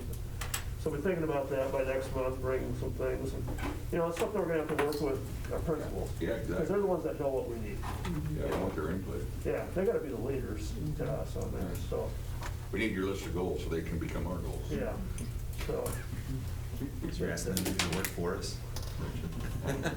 In a way, yeah, that's what we're paying them for. Yeah. They're saying yes, yes, we better. I don't think they want us in here every day watching what they do. I don't want to be here either every day. So, but yeah, that's something we think about. And like that, to me personally, facilities aren't a goal. Facilities are something you handle when you need to handle them, with the finances you have to handle them with, But it's the kids, the curriculum, the activities, those things that need to be our goals. So, just with regard to the elections, how they went, I thank the 2 board members that won't be with us after this year. Christy, you've been on for a long time. You've gone out of your way to get, one time we only had 2 people running, we needed 3. You went out of your way to get your name on the election and helped us out. You've given a lot of time and effort to this over the years, but I, for one, appreciate what you're doing. Trent, kind of same thing. You haven't been here very long, but when we needed somebody to fill in, you put your name in the hat. I still remember the first 2 words out of your mouth when you got nominated, but hopefully it went better than that for you over the 2 years. Yeah, it went better than that. And so I want to thank you too for your time and stepping up. Nobody else in the community at the time wanted to step up, and you guys did. So, and I want to thank people that ran, people that were elected. Going through the process and doing what you could. Got concerns in your school, the community. Congratulations to you, the ones that were elected, and we will see you in a couple months at the table here. So, that's all I have. So, superintendent's report. Okay, our audit has just right in under the wire was completed, so you have a copy of the unofficial audit, which is official, and the AFR right behind that. The AFR is produced by the Department of Ed from the audit, which gets uploaded by Kelly after we polished it numerous times with our auditor. So it's a much more daunting process than it was a few years ago with our previous auditor, and I suppose that's a good thing. We thought it would be a good thing, and Kelly started working on it this summer with our auditor. So it's mostly her work that accomplishes that task, and that's not unusual, but Kelly is terrific to help get that accomplished. So you have a copy of that. I did also put in there a copy of the new board member workshop and webinars. I did provide to Mr. Anderson and Mrs. Jensen information about new board member workshops. that are coming up. We have an opportunity to attend a one-day workshop in Kearney or 4 1.5-hour virtual that are over 4 different modules, and so they have that information, but I'll be communicating with them directly. We do have policy that requires the superintendent to provide orientation for new board members, and I couldn't do it any better than the NASB. And so we'll be visiting about how we want to accomplish that and how we want to go about that, because I think that's the first step to being a good board member, certainly understanding roles and responsibilities and leadership and finance and just a variety of those things, as you guys all know. So I'll be providing some leadership on that. A copy of my contract was in your packet, and so you see that it does automatically renew on December 21st. We'll of course have a board meeting, regular board meeting before that for you to take action prior to that, which I expect that you would. And so I will, by next month, we'll have our discussion on my evaluation, and then the contract offer or an extension, because you see I have a 3-year contract, and so you'll be able to determine whether to add a year to that after this year expires, and then whatever terms that might be. Last year I started to provide just a couple of different options for you to consider. Don't know if that helps or not, but it might be a starting point. But that'll be a conversation for next month. Our annual safety report is also in your packet. And a few things on here that kind of stand out to me, and after visiting with Mr. Frericks, our ag shop and our wood shop are 2 areas that our building and grounds committee is really going to need to consider some safety upgrades. He mentioned more than once we need a dust collection system. We've been talking about that. We just have to get that done. Our kids shouldn't be ingesting the dust that they create in the wood shop. So we just have to prioritize that. Now, Mr. Frericks happens to be an old wood shop teacher, and he has actually consulted with other school districts on modernizing and upgrading their shop areas. And he's like, I would be happy to work it. He thought Mr. Juden was just, he's like, you guys got a good one. I said, I know, we want to, make sure that we keep him. And I said, you two talk and arrange a time when Mr. Frericks will come down and he will visit with Mr. Juden, and then potentially us or the Building and Grounds Committee about here's the type of wood shop, that's an outdated term, what this facility could or should look like, and maybe a vision for it, what you do with kids, even as far as curriculum, which will determine the resources that you might need in there, and just what you're known for and what you do. We knew that when we hired Mr. Juden, we were just incredibly fortunate. His skill set is not just woodworking. He's a certified electrician and plumber as well. I'm like, okay, what great skills to teach our kids. That was an area that he said he would be happy to help us with. So we may hear more from Mr. Frericks as we have a professional consultant maybe to help us help with that space, and our ag shop as well. We haven't done a whole lot to that facility since 1977, I don't think, and we have almost all the windows are cracked, are in bad shape, and so we just need to, rather than just fix them, I said, I can get somebody down here and get those fixed by next week. But maybe it's a bigger picture, on what we need to do with that, and it did come out on our safety report that we need to consider some different things in there. We have our walkthrough in February or whenever, our new deal. Yeah. That'd be things to. Yes, I think that's a good time probably to do that when you'll have a different, maybe a new member or two on your Building and Grounds Committee.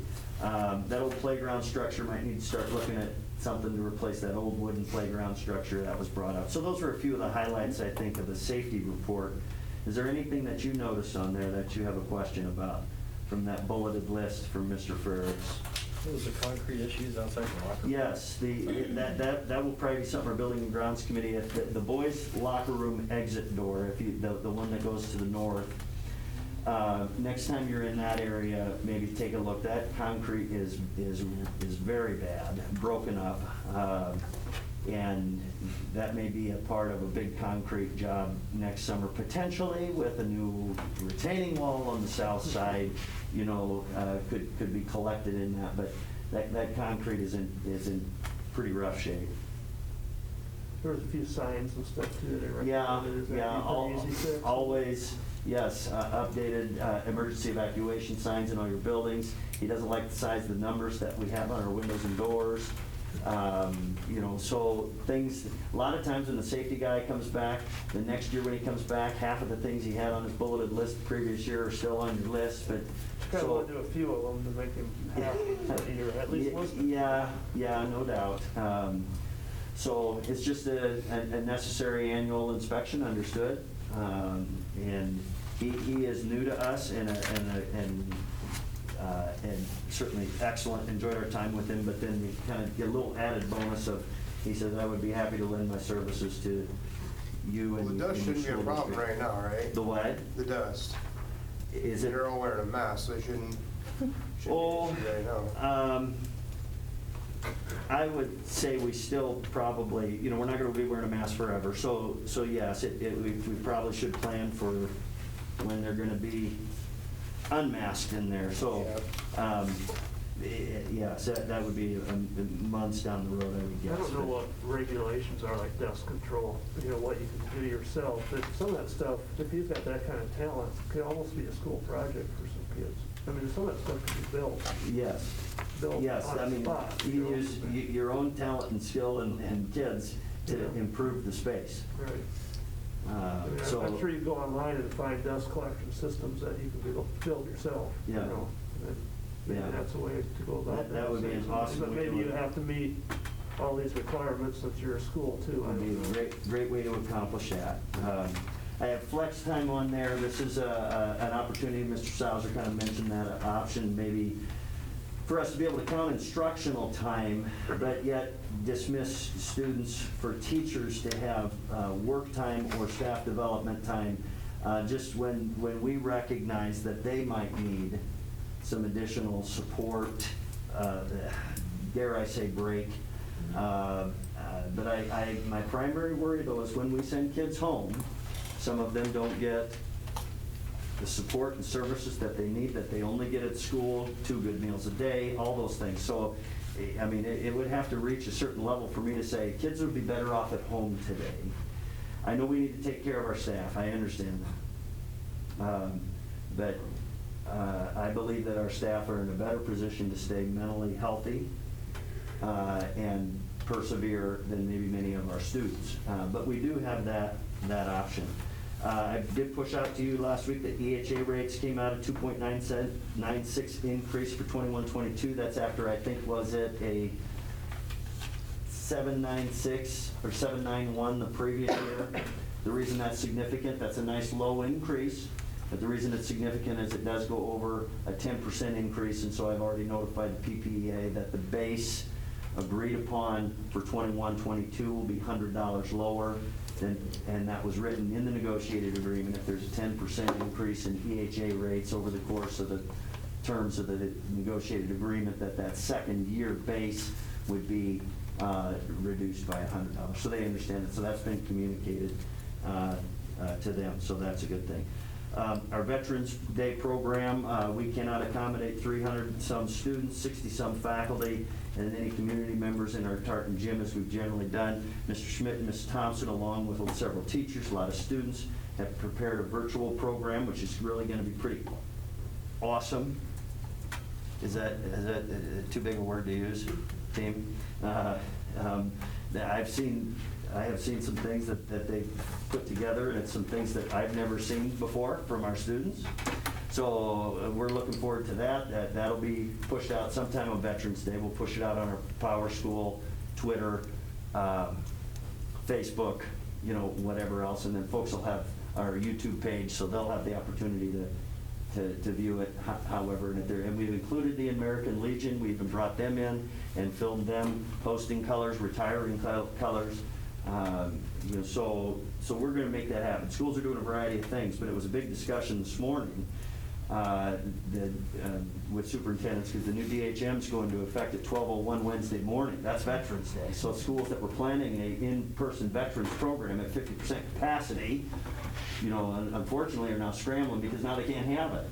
And so, you know, so it's just tough. I mean, always a lot of reaction, trying to be proactive, but always also a lot of reaction with that. I put a copy of a scrubber in your packet. Now, this had been requested by my maintenance staff before, and I said no. It's under $5,000, but it is pricey. It's $4,207. Now, this would be something that would be used primarily in your bathrooms and in your on that surface sealer floor, that new floor that we have in our bathrooms, and in that hallway. So the reason I'm reconsidering it, and I just wanted you to be aware and just maybe even test your level of support for it. If you and they came and they demoed it, and it's very flexible, and it can get in and out and under toilets and in crevices and cracks and so on. And so as I look, it just, you know, it's kind of nasty. In the typical way, a bucket and a mop that our custodial staff, they're doing the best they can with what they have. This would mechanize that process and would help to have our space cleaner, and it would do it more efficiently. So I am just, you know, reconsidering this as a purchase for our maintenance staff. Does that sanitize? Geez. So does the Clorox on the mop? I don't know. What kind of water you put in it. I would. But I guess what I was getting at is I seen a deal, I don't know where I seen it on the Yeah. internet or what. They made a deal that was kind of like this for wrestling mats, and it sanitized them. Yeah. It was like a floor squeegee deal. You drove it across the wrestling mat and it sanitized it. It was really portable. Yeah. I didn't know if that would. I know that it's an option for wrestling mats. It has a different head on it. You know, you can put different I would think that it could, but I'm not seeing that jump off. Now, they're showing you operating rooms and hospital rooms where they use it. And I would guess that if hospitals are using it, that it would be sanitizing. I don't know that I would use it for our wrestling mats, because we can sanitize them with the way we currently do things in a much quicker fashion than this, because it's a head of about like that, and we use something like this for our wrestling mats. But so it's I don't know. I know my maintenance staff would love to have it. They think it would make their job more efficient, and they think they would be able to do a much better job on those floors. So that's So it's battery up. a micro scrubber. Yes, and yes. So you have to have more than one battery. $612 battery. Let's see. I just found out state convention, which was going to be hybrid, is now all virtual. So I was going to attend that next week. Well, I guess I'll just watch a lot of Zoom meetings. It's not unlike our administrative days in August. And there is your enrollment summary and one meeting out of district. I believe that's all I have, unless you have any questions for me. Guess you get a break every hour. I mean, this thing is just a main floor scrubber, all it is. It Got the is. squeegee in the back, the brush in the front. Yeah. Tank, it's just a And main floor scrubber. it's designed to be very maneuverable around, well, as you would expect, around stalls and posts that, and if they're not suspended from the ceiling, and underneath toilets and so on. But, let's see. I mean, it's only got an hour of run time. Yeah. How long does it take to recharge? Yeah, it's only 1.3 gallons. I mean, you'd be very lucky to do one bathroom. 1.3 is recapture 8-gallon capacity. 0.8 gallons. Oh, 0.8 There's gallons. a point in front of that 8. Oh. Doesn't even hold the gallons. 5,400 square feet in 1 hour. Our bathrooms are not 5,400 square feet, so I don't even, so if you take our pirate, the bathrooms down at the pirate gym, I would not even guess that both of those are 5,400 square feet, but at any rate. Be enough to get one set of bathrooms done. For sure. And Washing machines, they don't use any water anymore. might not need it on a daily basis, it might not need a power scrub on a daily basis, but. So this is kind of the only, like, to be investigated, if there's other options, other. This is the only thing I've ever seen for a mechanized power scrubber with this maneuverability in a bathroom that has multiple obstacles. They don't make one that's 110, do they? Or it's not as handy, but it goes all day then. Not that I've seen or has been presented to me on the Neil had maintenance said staff. something to me about that a year ago, and for that reason, just for getting around all the nooks and crannies in the bathroom is a lot quicker. Now it's just a typical mop, you know, which is the way it's been done for. So we talked about, stress on the teaching staff. Yeah. What about on the custodial staff? Are they holding up? So there's a lot of pressure on them to keep things clean, disinfect. Yeah. We shut down, kicked teachers out, and custodial staff stayed here and kept things Yeah, clean. I think that's a valid point, Wyatt, that, some of our support staff, your kitchen staff, That too. Yeah. and, no, but there's a little give and take. So for example, now that our 120 high school students eat over here, they get a styrofoam container and they eat over here, so you don't have, all the kids in the multipurpose room in that second, for high school lunch, and you don't have all the dishes and trays to do. It's just waste. So there's that part that now we don't have to deal with, and now that they're in a new routine, so every time we need to have a big change, there's a whole lot of stress in that, no doubt. Our custodial staff does have a lot of support from the teachers, so our custodial staff isn't responsible for the disinfecting of every classroom, top to bottom. So teachers and kids help with that. They do a pretty good job of that. But I think to a great degree, there's quite a bit of status quo. I think they did a great job of keeping the facility safe and clean prior to this, and so you just kind of carry on. So you get used to, okay, this is the way we do things now, and they are dang dedicated, and Is there a lot more cleaning in Tartan with the kids eating over there? Yep. There's definitely, because the messes in the tartan bleachers prior to this was paper, pencils, easy things to clean up in the first maybe 4 or 6 bleachers up. They weren't, but now we've got kids spread throughout eating food. Saw ketchup on a wall today. I bet that wasn't very happy for our custodian staff to see. But you know what? When we're feeding 127 through 12th grade kids,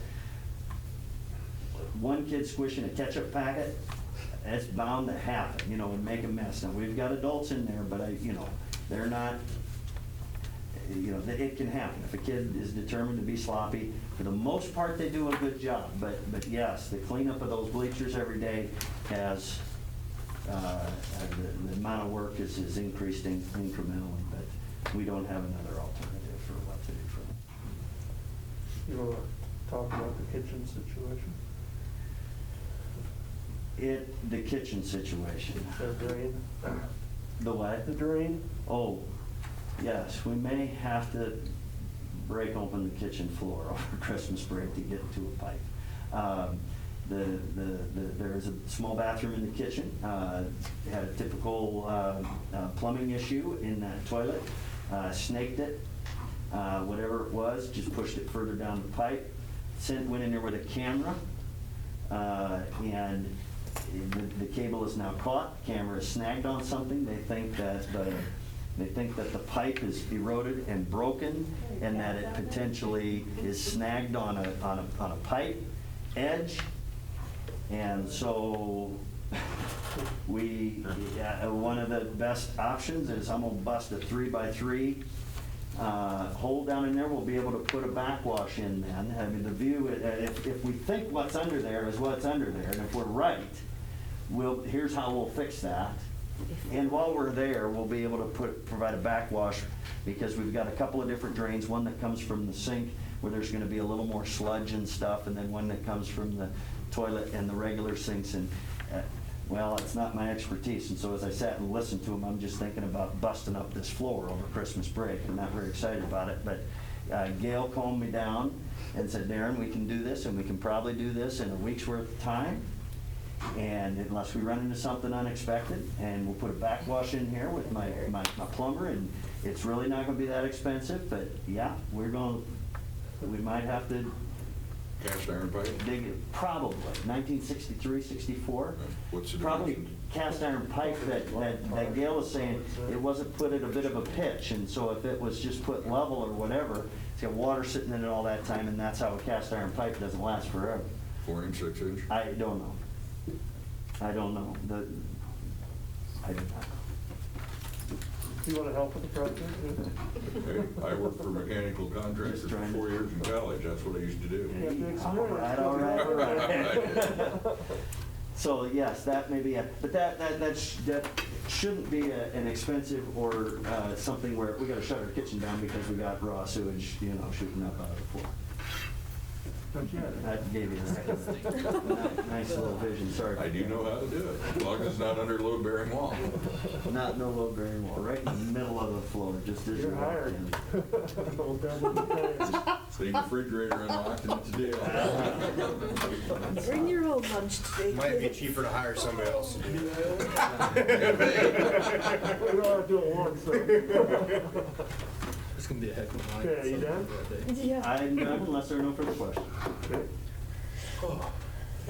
I'll make a motion that we enter into closed session for the purposes of the evaluation of the job performance of a person when necessary to prevent needless injury to the reputation of a person, and if such person has not requested a public meeting. I did not request a public meeting. Second. We're under the can clear. That's what I was thinking. Yes, We got a little. It's not the one in the We got a little- kitchen. Okay, so we're going to second, then we go into closed session. Yes. Chris, myself, yes, Black, Tim, Trent. Yep. So right now, we're going to closed session at 9:22.